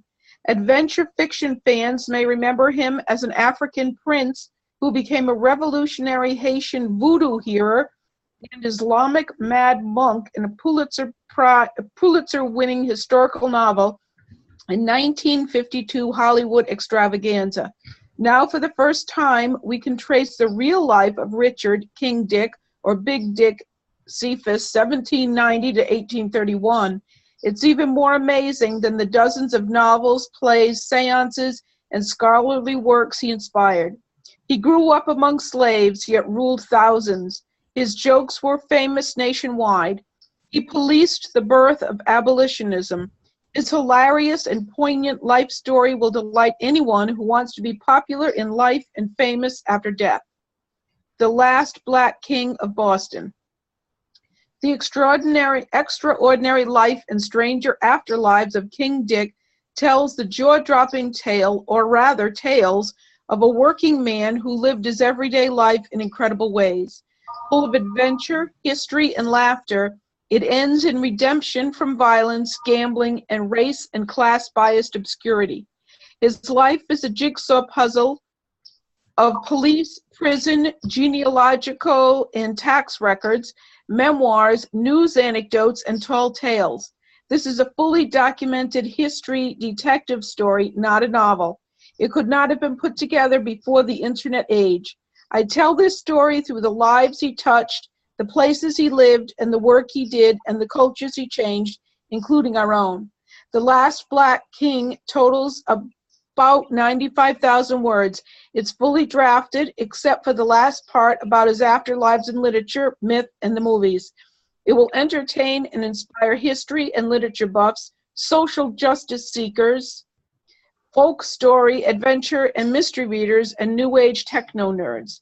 I'm now adapting the final section from my 2013 second history thesis about his afterlives. The project also represents a culmination of my 20 years plus of writing, producing, and directing award-winning nationally broadcast public radio documentaries about race in America. Prior to that, I worked as print journalist and stage director for more than a decade. So I know that his kind of immortality makes film and miniseries producers salivate. I will unveil a revamped website devoted to my Between Civil War and Civil Rights documentary series in December. It includes a forum blog about America's continuing racial predicament. Thank you for your time and attention. Okay. Now, Alan, you have a lot of information here, but you could see where there was some stumbling. It's not in a format that an agent is going to recognize. When you do that, when you follow your own, dance to your own drummer, the chances are that you're not going to be able to encourage an agent, or that you will not get positive responses. I've got a question for you. I sent you a nonfiction book proposal. Did you look at it? I did, and I was rather confused. It particularly seemed there was an incredible amount of information you were asking for in the second paragraph. So I thought I, basically had to, I don't know, interlink I forget whether it's the first and second or the second and third. Okay. Because I think, here's the deal. When you have a great deal of knowledge about this, but the agent, so much of this information will go into your book proposal. Mm-hmm. Agents, and this is true for everybody, this is their unanswered, they all have the same question. What you got for me? What's in it for me? Do you have something I can sell? And you have to, with novels, and in Dale's case, it's a little different because she's got 3 markets here. But in nonfiction, you have to make a case about who is going to want to read this. And I highlighted, you've got a list of them here.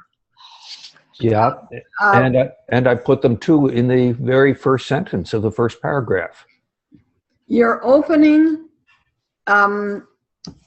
somehow, Alan, you have to simplify this. Your opening paragraph needs to describe the essence. Who is it about and who cares? Your second paragraph expands on the first. Why will readers want to read this without going into a lot of elaborate details?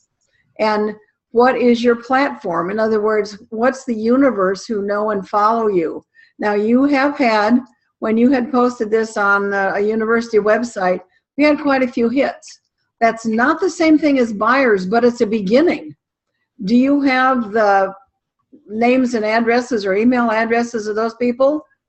No, but I'm confused about platform, because that sounded to me like you were more talking about how-to type of science fiction, of nonfiction. No, platform, in fact, here's the good news and the bad news about platform. The way our world is now, with everything being interconnected and so much communication, agents are starting to look at fiction writers by what their platform is. Do they have a blog, Facebook, Instagram, Picto, whatever? Are you involved in sharing your information, even about your story, with other people? Now, with nonfiction, this has to be there, because any publisher is going to want to know, so who do you know, how can you contact them, and how can you help sell your product? I think that was my confusion about the paragraphs, because it seemed to me that my platform, the nonfiction platform I'm working with, fits more with the third paragraph. That is the documentaries I've done. Well, here's the website. The reason that I have not, that nonfiction material that I put together was for a workshop almost 2 years ago. Yeah. And things have changed. That's why I need to revise it before I put it together as a tutorial. But what you have written is not going to get you what you want. And I know that it's frequently very difficult to simplify, and I think that's what you have to do. And the expert, why are you the best person to write this book? Okay, is whoever that is, I hope it's off. Whose phone is that? Maybe turn it off. you have the information there about your background. Do not include, Alan, do not tell them what you plan to do. They only care about what you have now. If you don't have those things done, if it's in a draft form, you're premature with it. You can go ahead and work on your proposal, but with nonfiction, you have to have it done. And okay, Alan, answer me this. What version of Michael Larson's book do you have? I don't know. I got it from the library. But okay, also, it's an old version, and I'm guessing it's out of date. what you were just saying about telling them what you're going to do, was that a comment on not having adapted the final section yet, or was that about the website opening in December? Well, you have a lot of information here about you're adapting. This isn't done. Okay. You're going to unveil or revamp. This isn't done. They don't care about future projects. They need to know about this one. So both the website and, so you're talking about the way I present both the website and the last section. Okay. What do you have right now? Exactly. And look at Michael's book, look at the date it was published. The date any book is published in nonfiction is it's out of date because it took 6 months to a year to get it published. And so if you can find Michael Larson, he may have information online that is up to date and current now. Everything changed. This is true for all of you.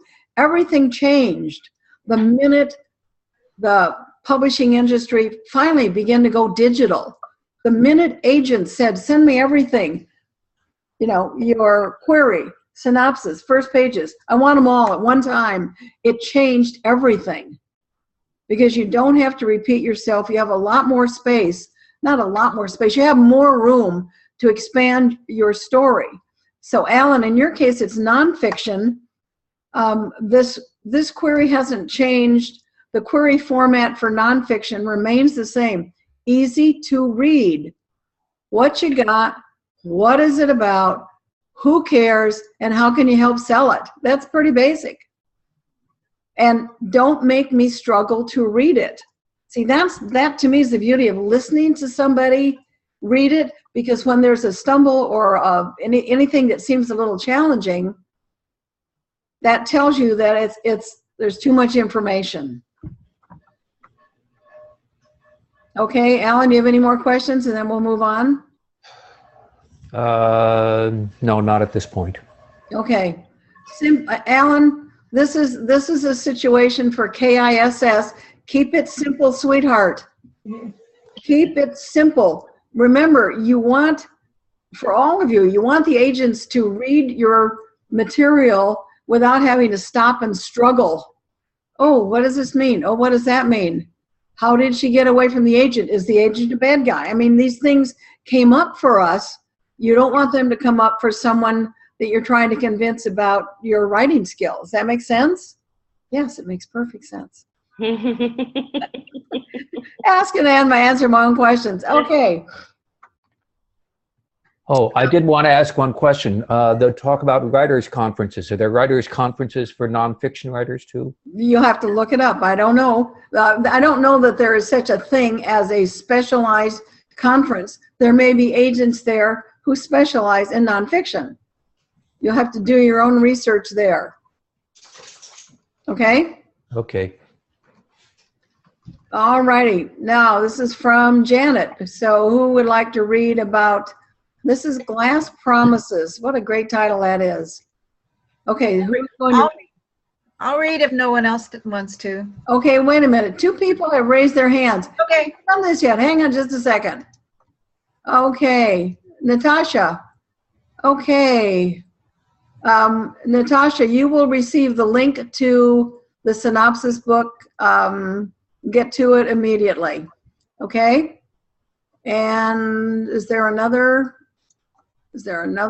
question? I guess not. Okay.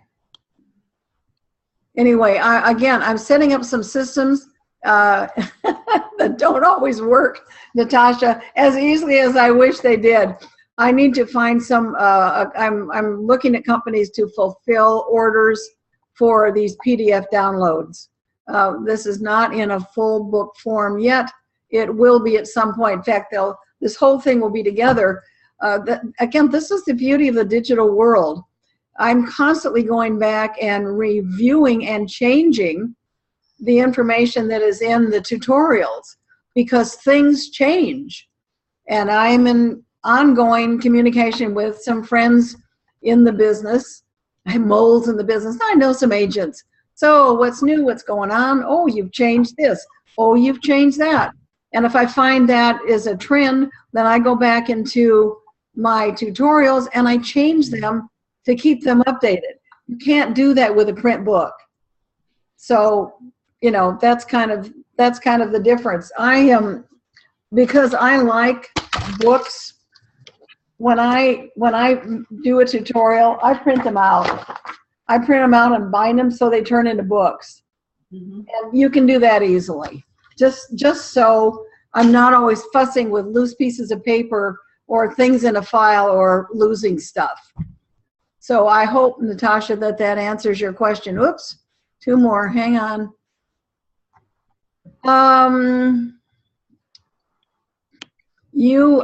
Let's see, Janet, I'm here, but I can only access the webinar. Janet, I don't understand that because you were listed as a participant, and I don't know. Well, I'm glad you can listen, and I'll have to go back and I'll have to contact them later and find out what happened. It turns out that Zoom is not totally perfect yet, and this is one of the issues. Thank you for telling me. Cecily, down in way down there in the beautiful warm areas, says that the Florida Writers Association has nonfiction workshops. Yes, not a conference, but they did have a workshop, and that's where they lost their person who was going to do this, and I filled in, which is why I whipped up this tutorial that Alan's working with that is already out of date. But thank you for that information. And you might check with the FWA and find out when they have another one coming. Cool, you guys are great. You have lots of information. Thank you for sharing. Can we post that on the Facebook page if we know of something? Yes, okay. That would be great. The Facebook page is the perfect place to share all kinds of information, you know, about through one of these groups. I found out there is an agent who specializes in cozy mysteries. Now, who would have thought it? And so like that got shared. It was just, yeah, share what you know and let everybody have an opportunity. Janet says the link takes me to a screen that says whatever. Let's see, I accessed the webinar from the Zoom website. You should have been able to, well, Janet, I can't help you right now, I'm sorry. We will try to figure it out. If you want to stick around until we're finished, we'll go take a look together. But for right now, I can't stop to determine that. We'll figure it out. So anyway, we're working on Janet's story. And oh, there's one more. Okay, and then I have to stop. Oh, that's fine. Yeah, just stay tuned, and you can get the the transcript will be posted I'll try to get to it this afternoon. Okay, so who is going to read Janet's story? I'll read it. Okay, off you go. Do you want the start here. Start right here. Who is the story about? Professor Greystone doesn't trust a married man to be faithful. What does the main character want and why? She wants the love of a husband and the security of a family. What stands in the main character's way? Grace has held long trust issues with men. What happens if the main character doesn't get what she wants? She remains a family outsider, much like her mother was as the other woman. 4-year-old Lily questions why she doesn't have a daddy and how to get one. But her mommy, Professor Greystone, yearns for what was missing from her own childhood. the love and security of a family. As the result of her mother's affairs with wealthy married men, Grace grew up with no father. In a twisted coincidence, her own husband was killed with his mistress shortly after Lily's birth. Despite her best efforts, Grace is alone again and fears she may always remain a family outsider like her mother, the other woman. With a friend's urging, Grace attends speed dating. She meets Beau and they are attracted to each other. Lily charms him as her choice for a new father. Grace is introduced to his sister and alarmed by the woman's erratic behavior and hostility toward her. Accosted at a ritzy Boca Raton event by one of her mother's former lovers, Grace discovers the identity of her unknown father and that Beau's stepmother is her aunt. But her joy with this paternal connection is ruined by the jealous possessiveness of Beau's sister. Grace must convince him to set boundaries with the interfering woman or lose the man she loves, the family she desires, and possibly her life. Glass Promises is a 72,000-word completed romance manuscript. It won 3rd place in the 2016 Royal Palm Literary Award competition in the unpublished romance genre. For 4 years, I have been a member of the Florida Writers Association, Romance Writers of America, Florida Romance Writers, and the Coral Springs Writers Group. Out of 60 entries published in the 2016 WFA anthology, my short story, Worse Than Being It, was ranked 2nd by New York Times bestselling author John Gilstrap. Thank you for your time and consideration. Synopsis. Professor Grace Stone is a young widowed mother with a preschooler who is lobbying for a new daddy. She identifies with her daughter's wish because Grace dreamed of a father and the security of a family as a child. She still does, despite major trust issues where she still despite major trust issues where men are concerned. After learning about the rich, married philanderers who paraded through her mother's bedroom, followed by the death of her husband with his mistress, Grace is reluctant to let another man into her life. Labeled a love cripple by a friend, Grace agrees to try speed dating. She meets Beau and is surprised by their attraction. 4-year-old Lily is enthralled with him as perfect daddy material. When Grace is introduced to his sister Jen, she is taken aback by the woman's erratic behavior and unfriendliness. Jen warns her that as a result of Beau's nasty divorce, he is incapable of loving or trusting another woman. Grace falls more in love as their intimacy grows. At a premier charity event, she is accosted by one of her mother's former lovers. The terrifying and humiliating incident results in the discovery of her unknown father's identity. In a twist of fate, Grace learns that Beau's stepmother is her aunt. She is thrilled with having a family connection with the man she and her daughter love. On a trip to the Keys, Beau plans a romantic dinner at an island resort. Grace spies him flirting with a woman. Her fear of involvement with a cheater is confirmed when he draws away and cuts the trip short. Then Grace learns she misinterpreted the scene. The woman was Beau's malicious ex-wife, and he was disturbed seeing and speaking to her again. At a family birthday party, Jen's subtle antagonism toward Grace continues. Lily disappears and is found locked in a closet and terrorized by Jen's daughter. This creates a rift in the family, exacerbated by Jen's failing marriage. Grace accuses Beau of submitting to his sister's emotional blackmail. This leads to their breakup. Grace is aware of the continuing drama in her new estranged family, but remains an outsider until Beau's sister bursts into her classroom. The situation intensifies when Jen threatens a student and severely injures Grace. It is little Lily who uses childlike intuition and delightful machinations to make her mother and Beau willing to risk love again. 393 words. Okay.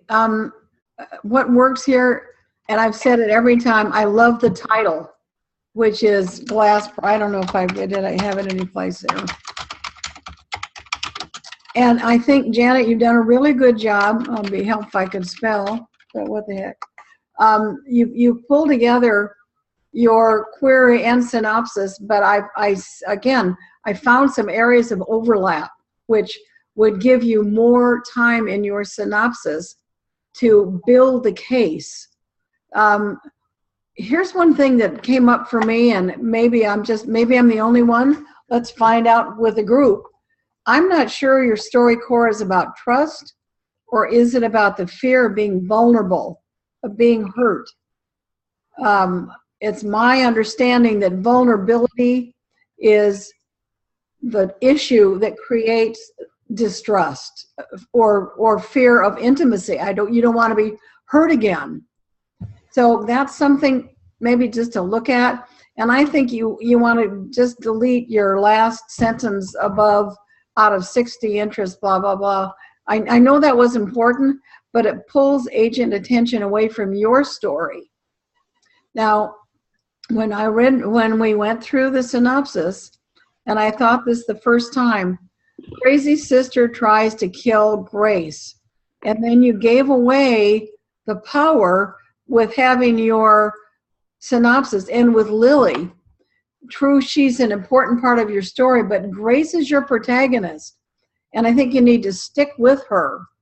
I'm not sure that the crazy sister, I don't know, it occurs to me that the closet, the issue with locking this child in a closet might be in that particular place. I don't know.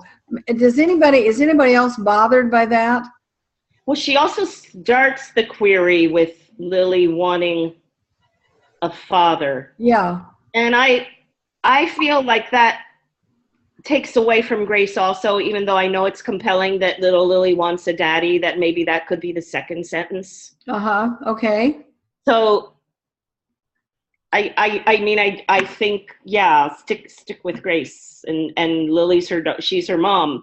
That was another thing that popped up with me, is that the relationship between Lily and her mother, that there's some need to want to protect her daughter. I don't quite know how it filters out in the story, but I would think that being a mother with a daughter that you care about, that it would come out somewhere in, perhaps not the query, but the synopsis. Yes. Yeah, because she is the parent. And she wants to be a good mom. So that has something to do with wanting aside from wanting to trust people and in her own life, to be able to trust that someone would give her daughter the kind of love that she needs from a man too. It's just a thought. It's a good thought.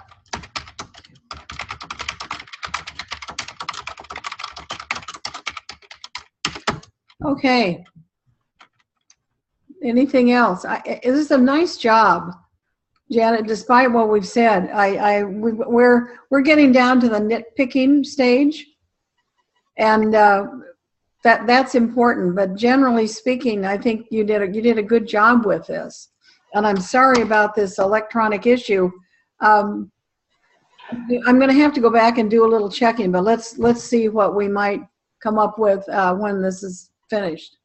Okay, now we've got Vicky's next effort. Okay, who would like to read Vicky's? And no cringing now, Vicky. I'm already cringing. You come out from under that table right now. I'll read it. Okay. Okay. Fine. Subject line: it followed her to school one day, breaking all the rules. Who wants what and why? Sadie, 15, lives with cerebral palsy. She wants to belong and be a normal teenager. Keep it simple and short. Sadie wants to belong and be a normal teenager. Yeah, that reads better. What stands in her way? Cruel scrutiny from her peers about her disability has left her with no self-esteem. Keep it simple and short. Lack of self-esteem. What is the terrible or else?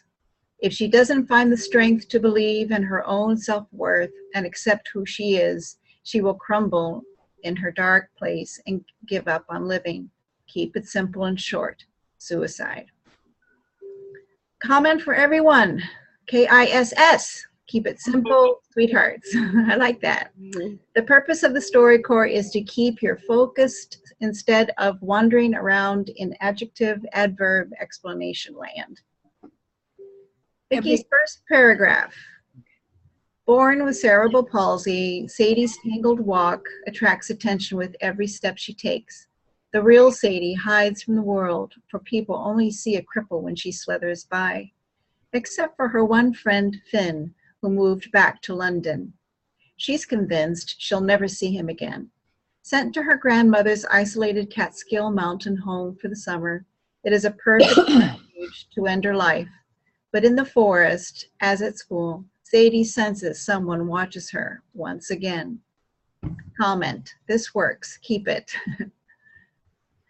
Malevolent fairy Devillia, I read this last time, taunts, trips, and injures Sadie.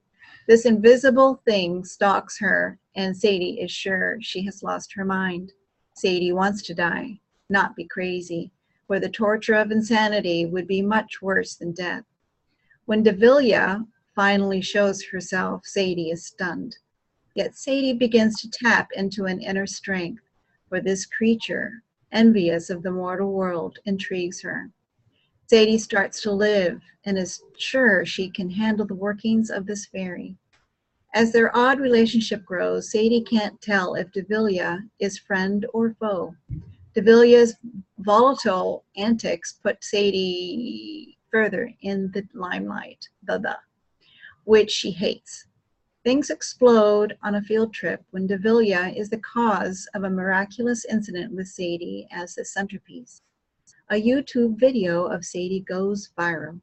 She is an internet sensation, her disability on display to the world. Sadie is forced back into her dark place, devastated at the attention she receives, and wants to rid herself of Devillia for good. Now, more than ever, Sadie needs Finn. Or is her answer within? Can Sadie let her true self shine through to the rest of the world and find the strength to love the person she is meant to be? My YA novel, Crooked, is complete at a certain number of words. I have been in a writer's group since a certain number of years, attended conferences and workshops, and am a member of the SCBWI. I live in Manhattan with my husband and am the mother of a sometimes crooked young adult. I also live with a wire-haired dachshund, Clancy, my muse. I look forward to sharing my novel with you. Do not be pals. This is your business. This is business. And with thank you for your time and consideration. Okay, Vicki, stop saying that. I look forward to sharing my novel. Okay, I will. I think I just forgot to delete it when I was.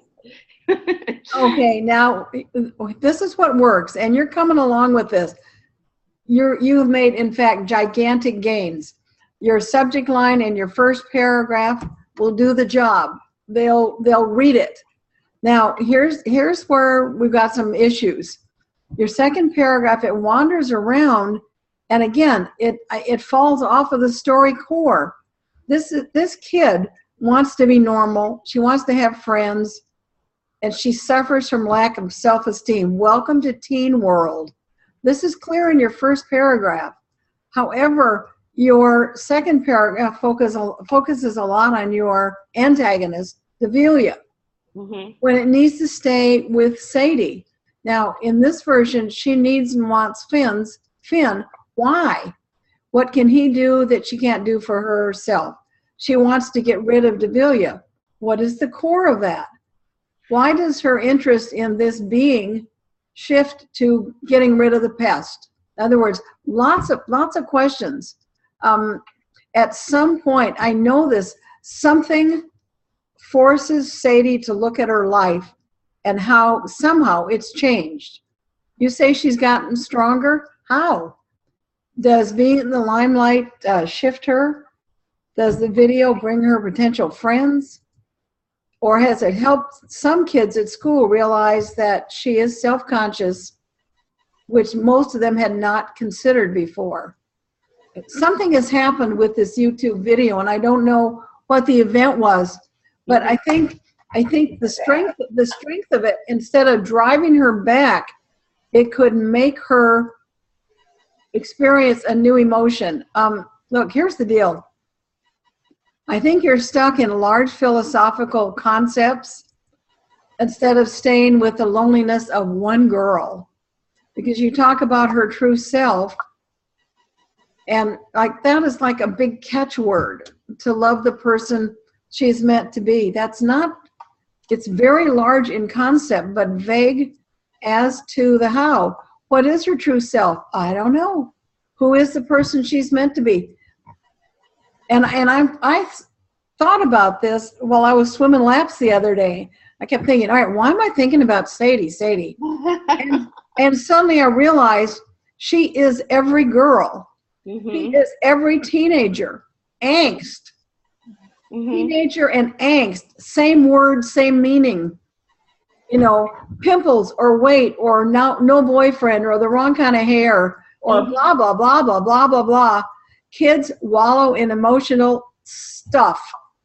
And today they spread it around the world, you know, via YouTube. So in that sense, this girl, Sadie, is just like everybody else. She has issues. But she may not see this yet in other kids, and they may not see this in her. Mm-hmm. And I think that's what you were going for with this miraculous whatever. Mm-hmm. Teenagers will relate to Sadie, feeling Sadie and her angst, her emotion. They all have issues. Some cover them up, some deny them, some just deal with them.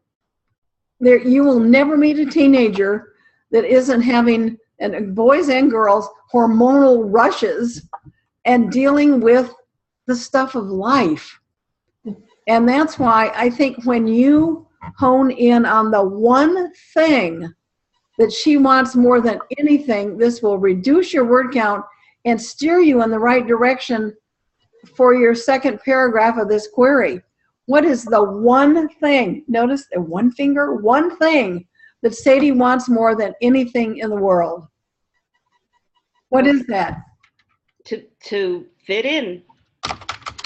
Okay, that just came right out. Don't explain it. She wants to fit in. And you know what? Every teenager in the world wants that.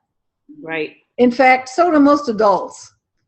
You know, I've written this, I have to tell you, I have written this query like 100 times, rewritten. I'm sure you have. And this has been going on for a long, long time. So I'm just wondering if I really, do bring, I mean, my next thought of kind of trying to rewrite this is concentrating more on the suicide that happens at the beginning of the story, the fact that it's not successful, and now she has to figure out how to live in this world. So I don't know whether to bring in Finn or keep him out of it, or bring in a different character that kind of ups her what's the word I'm looking for? Her confidence, who's an old woman. I mean, I just kind of, I feel like I'm sort of out of resources. I'll play around with what you. Okay, you have everything you need in here. Mm-hmm. You just have to define it. I frankly like the idea of a fairy, right? Who, in a sense, pushes her into realization that she is no different than anybody else, even though she feels different because she can't move like everybody else. And right. Somewhere in there, Devilia with, I mean, maybe it's just like a guardian angel in disguise. Right. And right. her job is to taunt this kid into waking up to the fact that she is not different. Everybody's the same. They just act differently and they can move differently. Right. I think that's at the core. I have always thought that was the core of your story. Mm-hmm. You have it. You have written it. You don't have to invent something. You don't have to bring in something new. You have to hone in. Hone in. Okay. Nag, nag, nag, nag, nag. I cannot tell you. There isn't anybody here that hasn't written their story over and over and over. It just gets so. Yes, it in did. my dreams. It's in my dreams. Well, it's with me when I'm swimming laps, for Pete's sake. It was not even my story. But again, I do think about all of you all the time. And when I come up with, oh, I missed that, I go, write it on a sticky note, stick it on my shirt when I get back to wherever, not in the pool, obviously.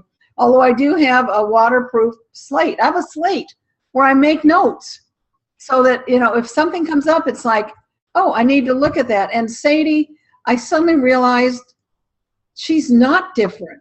Right. She just thinks she is. So therefore, if her perception shifts a little bit and one or two other kids, their perceptions shift a little bit, they realize they have this thing in common. Mm-hmm. Not feeling good about themselves, feeling like they want to hide or withdraw. And the introduction of a fairy in a YA novel is very unusual. And I think you can pull it off. Okay, thank you. You can come up now. To the drawing board. Okay. Well, writing is all drawing board. It is never anything else. I thought you said back to the crying board. That too. It's the same thing. It's the same thing. It's the same thing. Oh, that's funny. That's funny. I'm going to steal that, Janet. Really? Okay. Back to the drawing I'll give you credit. Thank you. Thank you. All right. Again, spend some time thinking about the ways she's like everybody else, you personally. Mm-hmm. Think about, she eats, she sleeps, she puts on a little makeup or whatever, she combs her hair. Right. She is aware that she's different, but that kid over there is the skinniest person she's ever seen. Look at that girl with all her freckles. Mm-hmm. It's like all of a sudden maybe she starts to see that everybody has imperfections or issues they deal with. And that doesn't mean they can't be part of something bigger. She sings into the hairbrush too. Yep. I think you have a great story here, and it absolutely fits into the category of diversity. Because your character does have something that could raise awareness to other readers about cerebral palsy, and there's certainly a lot of things I don't know about it, but it's definitely falls under diversity. So that is a great point. And then the fantasy or the otherworldness of it with the fairy just adds. A kid's going to want to read this book. And yeah, I think you have everything here. But just go to the crying board and we'll be with you. I think we should all post our crying board feelings on our Facebook site. Well, you know what? Start that as a thread. All right, on my crying board today. Once I dried it off. Yeah. Okay, that's a good point. Because kids with multiple or with this kind of issue, they do drag, and they are incredibly strong and balanced that they can walk with the crutches. Mm-hmm. They're incredibly strong. But I never thought of that. I would think you see someone with cerebral palsy, just like you would think that they weren't strong. Watch them walk. It's all upper body, and they swing. But I think that should be talked about, and this is a perfect venue to do that. And certainly, the other issue is wanting to commit suicide. As a YA, this is, perfect place to talk about suicide, because kids think about it. They think about serious things to do with their bodies, cutting and burning, and self-harm issues, and so you've got something wonderful here. I can't wait to read it. Okay, Vicki, something just came up which may have nothing to do with anything. Mm-hmm. What if through some circumstance beyond our understanding, things work out, she ends up in an arm wrestling contest with maybe a boy, he doesn't have to be a big muscle man, but a kid who has learned about leverage and things, and she beats him.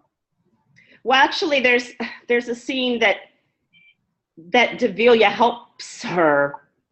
She's not the one doing the punching, but Develia's invisible, so she walks away feeling like she has, because Develia is such a part of herself.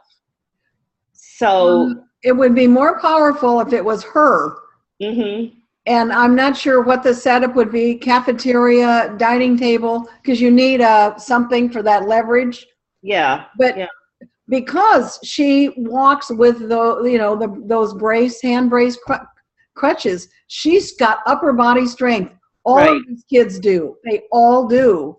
Well, she know. doesn't have the braces. I kept them out because she has the crooked walk, but she struggles with her, going her walk back and forth. So she's wheelchair bound? She's always kind of got to be on top of things to keep her balance, and she's kind of like a walking metronome. But I didn't give her the braces because that just called more attention. So she doesn't have any of that. So really it's the legs. There's a certain kind of cerebral palsy that mostly affects the lower body. Uh-huh. And so that's what it is that it's her legs. But she can, go upstairs. She can, if she can run, she can swim. Okay, but here's the one thing. When she's going upstairs, Mm-hmm. she probably pulls herself along the rail. Yes. So she doesn't fall. Right. Okay, there's the case for some muscles. Mm-hmm. Yeah. I don't know if you can think of a way, and I know you have a lot of thought in this. You can think of a way for her to use her disability, her challenge, in a different setting where she can show kids that she is strong or stronger than, or she has an ability that is created by the issues she deals with that makes her better at something. Mm-hmm. You say you have her swimming? She swims in a stream and battles Develia for a fairy dress, because that's the proof that Develia exists. Well, there you go. So she actually physically battles Develia and grabs.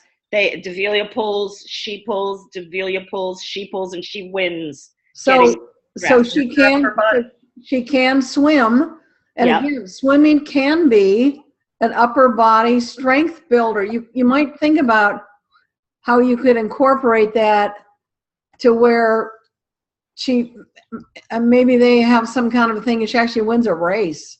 Mm-hmm. Mm-hmm. Or an exercise in school where they've got you're holding this, you're clamping something between your knees and just using your upper body.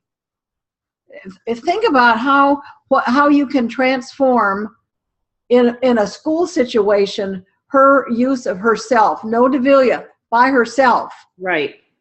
And the kids see her, and suddenly they see her differently. Right. This can be a very. I like that. Yeah. Yeah, it happens. Go us. In the story, it happens very near the end that they start to see her differently. But I guess I don't know. I mean, I'm still in the minus 20,000 words. So don't worry about that. Just stop that. Again, you're in the vomiting it out stage. You're in the stage of taking kind of this mess and picking this and that and this and maybe that and putting it together. Right.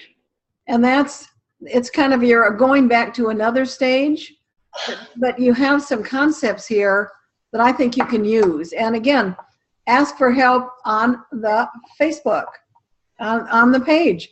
Hey gang, what do you think of this? Because everybody now knows your story, and most of us were here listening and paying attention and discussing it.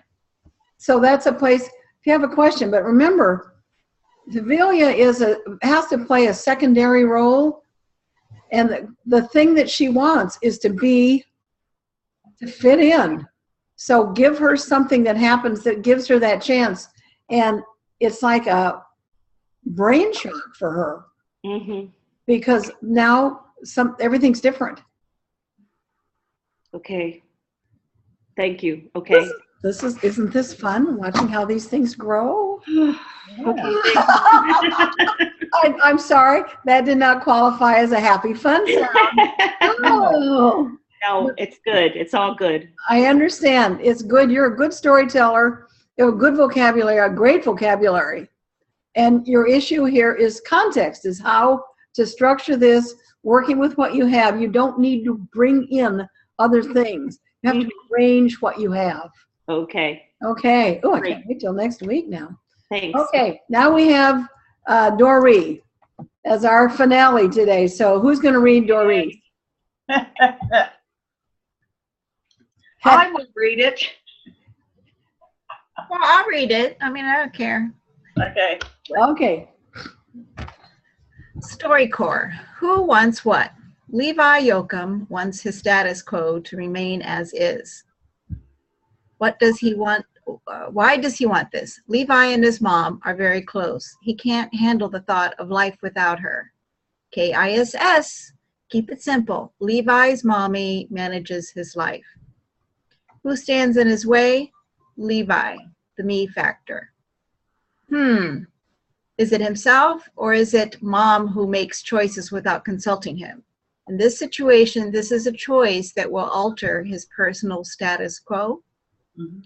What is the terrible or else that may occur if Levi doesn't get what he wants? The drugs aren't the answer, and to learn by asking, not assuming. It's up to Levi to learn to cope with the reality of life and grow up. Change is inevitable, and his mother has provided for him. So what is the terrible or else? Define it. One thing. Which is it? Levi has to cope. He has to look inside himself for his survival. Do you mean to say he will have to take care of himself for the first time in his life? Mm-hmm. Subject, opiates. Can you hear me now? This works. Query first paragraph. When 17-year-old Levi Yoakum learns that his life is about to change, he thinks the subject is college, not cancer. He's ill-prepared to accept his mother's final decision when she announces that she wants to slowly die from the disease. Mm-hmm. Fear about his future turns their home into a battlefield of arguments and accusations, the weaker she becomes. As they both stumble through their pain, he comes across a little bottle of opiates. He steals and hides them in his closet. For what? But he can't decide. Are they to assist his mother or him? Reveal prior cancer, prior chemo, etc. Treatments. The pain and why mommy decides not to experience that again. Build the case that mommy takes care of him. He selects a close college close enough that he can come home on weekends so mommy can do his laundry. Second paragraph. Levi Yoakum's excited about college. He and his mother have plans for the summer to visit several campuses to see which one fits best. Before they can begin, his mother is diagnosed with cancer. Levi is devastated, but he's there to help her through it until he discovers that she decided to allow cancer to carry her to death. Levi can't believe it. What about him, his college, and his future? Their close relationship becomes accusations and arguments. As his mother's illness progresses, her drug prescriptions become more poignant and his temptation increases. The good boy turns bad.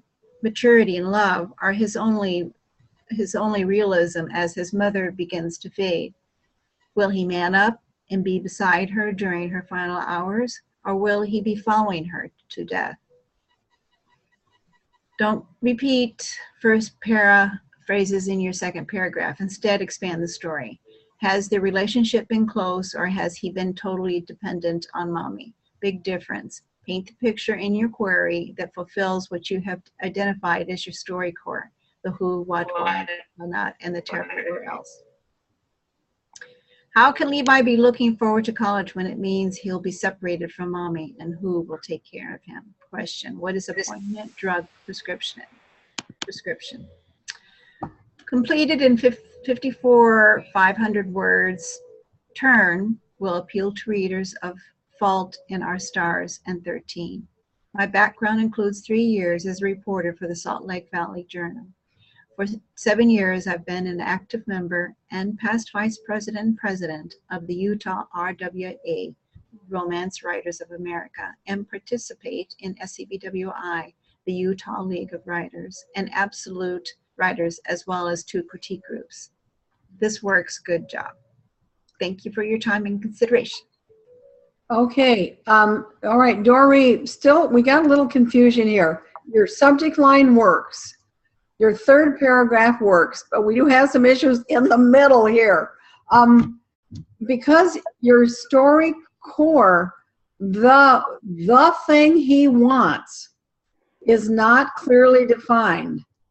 Now, you said he wants the status quo, but then you brought in other issues. I need to know, why don't you, what does he want? One thing. He is fighting change. He wants his life to stay as it is. Okay, so the one thing he wants is the status quo. Right. Period. Nothing changes. Right. Okay, no, don't say anymore. We're being brief here. Okay. Status quo. Okay, and in the status quo, in 5 words or less, what is his relationship with his mother? They are close. They're a team. Okay. Does she do everything for him? We talked about that last week. Yeah, no. They're just a team. She doesn't do everything for him. No. Okay, so forget everything I said earlier. And that's okay. I was going on what we had discussed last time, and that's, that happens. So he wants things to stay the same. Yeah. They've been just him and her since he was 3. Okay. So you got, all right. Now, so in terms of context, well, I got this part right. Is your story about Levi deciding to grow up and take care of himself? And yes, it is. Yes, it is. Or why is he considering that he might as well die without crying? He doesn't know whether he wants to live by himself or whether the team should go on. In the back of his mind, he thinks that he can't make it without her. They've always been a team.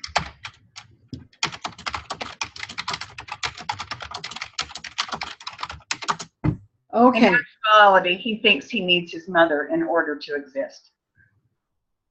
It intrigues me when I was reading. I didn't know, I really fell into the compassion for both the mother who is dying and this teenager. But I think when he wants to keep things status quo, he's like at the first stage of grieving. And if the story is about the relationship, then he's grieving the loss of the relationship. But with her choice, that's emotional abandonment. Yes. See, they've already gone through. She had breast cancer when he was younger. They went through it both times. They fought it. They won. Here she is with liver cancer. Okay, technically, she can't fight it. It's right. Take her. Yes. He wants her to fight it. He wants them to be a team. He wants them to go through it and get on the other side. Not going to happen. Right. So in retrospect, come towards the end of her life, he sees that these opioids, so Oxycontin, if you crunch it up and you put it through, put it into some water and inject it, maybe it'll put her into a nice, gentle death. Okay, wait, Dory, stop. Don't go into the weeds here. We need, because there was something very important that was just said. Emotional abandonment. Yes. He's grieving the lost relationship. She won't or can't fight it. She can't. So, and his, no, 5 words or less. How does he deal with her choice? Anger. That's right. That's the second stage of grieving. Yes. So that works. He goes from a good boy to a bad. Yeah. And that's a very natural and actually healthy thing. That's something he has to do. Okay, so even though he is he's against changing the status quo. Yes. It's happening anyway.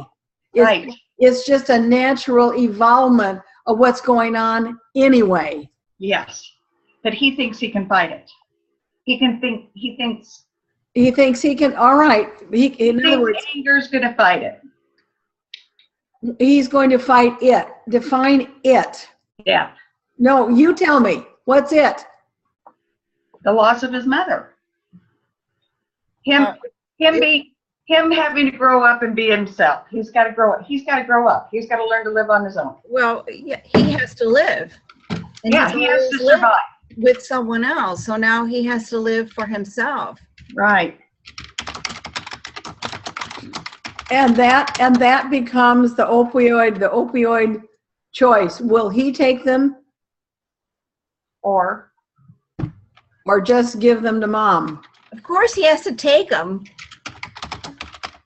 And then he gets saved by somebody, right? Oh, gosh. Okay. Doreen, you're getting closer. Doreen, you're getting closer. And see, I thought I had it like that. You're not alone. Right.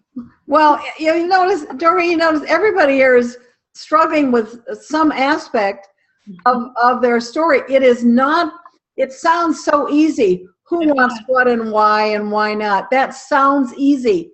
It ain't easy.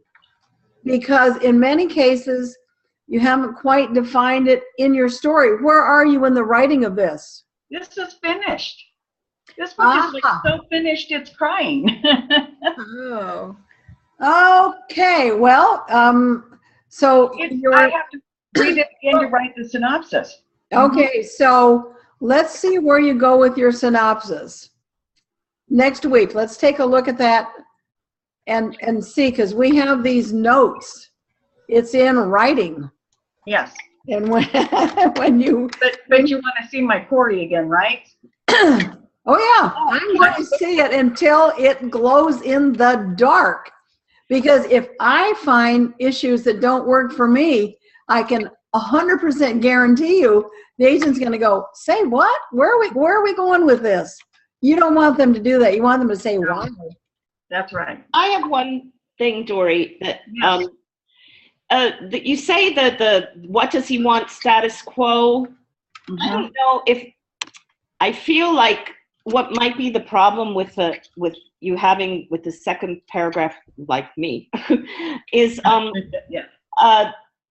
maybe it's not status quo, maybe it's something else. But you've already written it, so you know what it is. It's just like my feeling when I hear the query is that what he wants is to be more mature so that he will be able to know how to live in this world, but he can't do that yet. Pretty much. See, the thing of it is, you've got a 17-year-old that has to grow up, that has to leave. Right. He's going out. They're going to go and look at college campuses. But they're the ones that are within the state or closely surrounding. So he still has that apron string. But he doesn't see it as an apron string. He just sees it as, there's more of a relationship between him and mom. He still thinks he's normal. It's not that close. kind of in the back the whole time. He wants to stay a kid and have his mommy there, and he doesn't want to be an orphan. Yeah, but he's a great big kid. He plays on the football team. Okay, stop. We're not going to justify. I'm going to stop you from talking here because I want you. See, you got the answer, and it's like right there. And the word that keeps coming up for me is acceptance, Dory. He can't accept what is. But he has to accept it. But he has to. There's your core.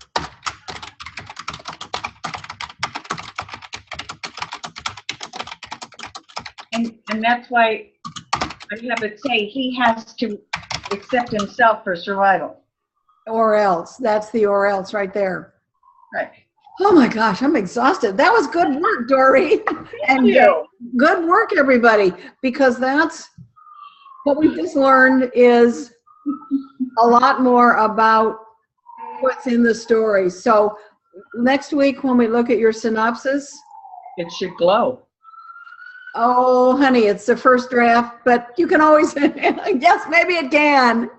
You know, okay, because this is the first time I have really felt that that is right.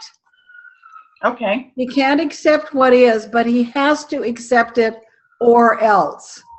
Mm-hmm. And that's the opioids speaking. Oh, yeah. Okay, good work. All right. Yay for us. Wow. Okay, now listen, I've changed something again. I have changed something. Homework, and I'll send you all emails. Homework is due Tuesday. And because at this stage, no screaming. At this stage, these are getting longer. Yeah. And it takes me longer because I have to look at the query and look for duplications and look at the core and again make sure that you're staying on track.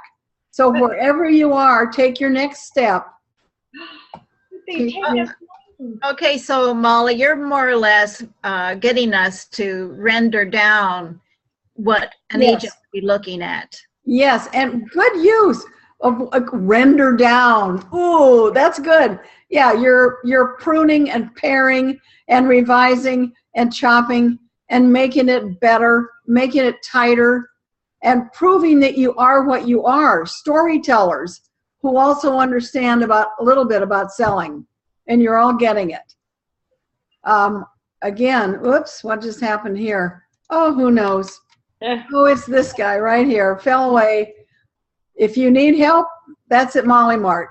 Okay, now, the way this program is set up right now is that no matter where you are in your query submission first pages, which is a whole nother ball of wax, but we'll get there when we get there, is that you can always, no matter where you are, you can catch up and stay up.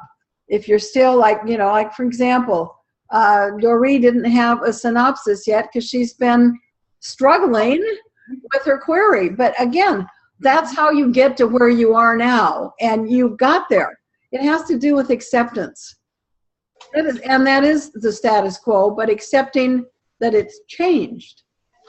So I'll make sure, well, if I don't get to it this afternoon, I will definitely get this up tomorrow. So this will be there. And I'm not so concerned about the video. I'll stick that up anyway for now, but I do think it's the written. Yeah. The thing about the video, and Alan pointed this out, is that you can fast forward to your portion and you'll hear things that didn't get written. I can't type as fast as the thoughts come. Also, if I'm not mistaken, the way this is set up, you can record your own section only in the toolbar. Well, whatever. Oh. I have no idea. I didn't know that. Well, if Alan says you can do it, experiment a little bit, yeah, you might. That would be good. Okay. Yeah, I have some things to learn about Zoom this week, especially why Janet could not get on. So for those of you who are here but are not members, thanks for being with us. Ask yourself a question. Would you benefit by being in this group? Would it help you to receive weekly evaluations as you work your way through your submission documents. And when you are a member of the group, you get to come, you can actually use the Facebook group, which is where we discuss all kinds of these kinds of issues. So take a look at Agent Query Submission Central. It's on my website at getpublishednow.biz, and hope you'll join us. Yeah, if everybody has the More prompt at the bottom of their screen, if you click there, you'll see one of the options is record on this computer, so that you can record your own section now. Oh, I see it. Okay. Cool. Oh, that is great information. Mm-hmm. So that I'm wondering if you are attending the webinar, but you're not a part of the group, if you can do that. I'll find out. Yeah, I don't know. Cool. In fact, I've got to call them about several things, and I'll find out who can record by themselves. Nice, Ellen. Thanks. I love technology. I just Learning new discovered things. something new. What? On that little, where our pictures are, Yes. there's an arrow after 4. Yeah. If you press the arrow, you see the other 4 people. Yes. Oh, yeah. I didn't know that. As I many did people not as participate, yes. All right. That is cool. You can see, you are all known to Zoom. You are known as panelists. Okay. And that's why I don't understand why Janet couldn't get on, because she was in that list. And I'm going to have to go back and first double check I've got the right email address for her. But I'm sure I do. Anyway, I'll find that out. And could I ask one thing, Molly? Is there a way that you know of to send messages just to you directly without posting it for the whole group? Yes. I don't know. I think Donna, Well, I sent you an email through your old site there then. No, I'm not responding to emails from there because they get all mixed up with business stuff. You send it to Submission Central at submissioncentral.com. And that You doesn't reply appear it. on the post? There's messaging. That Okay. that messaging doesn't- might just go to her. How does the messaging work? Yeah. On the Facebook page. Okay, let's go to the Facebook page. Yeah, the messaging is great because then you can, that's just for That's not whoever for you're the whole thing. Messaging just Right. goes to her. And Where where is do I get that? Does that Yeah, come- where is it? Just a minute. Let me talk here first. Let me ask questions and see if I get them all. If you decide to send a message, where do you click for that? Up at the top. Does it It'll say, say, you know, when you go on your Facebook page and there's those little options on the right that says someone sent you a notification, That then would it'll the be the message box, and you just click on it. It'll tell you 1, 2, 3 messages. You just click on it and you see it pops up like on the bottom of the screen. okay, now you just lost me. Just a second. Yeah. What else do I have to say to you? Hang on a minute. Okay, okay, tomorrow at 11 o'clock, if any of you want to show up and ask any kind of questions, we'll do it. Okay. And the link is right here, and it's also on my website. All right, now I'm going to do something here. I'm going to stop the share. And, oh, there we all are. And my goodness, hi there. Now I want to go to, Submission Central? yeah, but now let's see, I need to go, whoops, where'd we go? You guys still there? Yeah. You Yeah. want to go to Okay, Facebook. well, that's good. Where did you go? We're there. There you are. So this is like a Skype.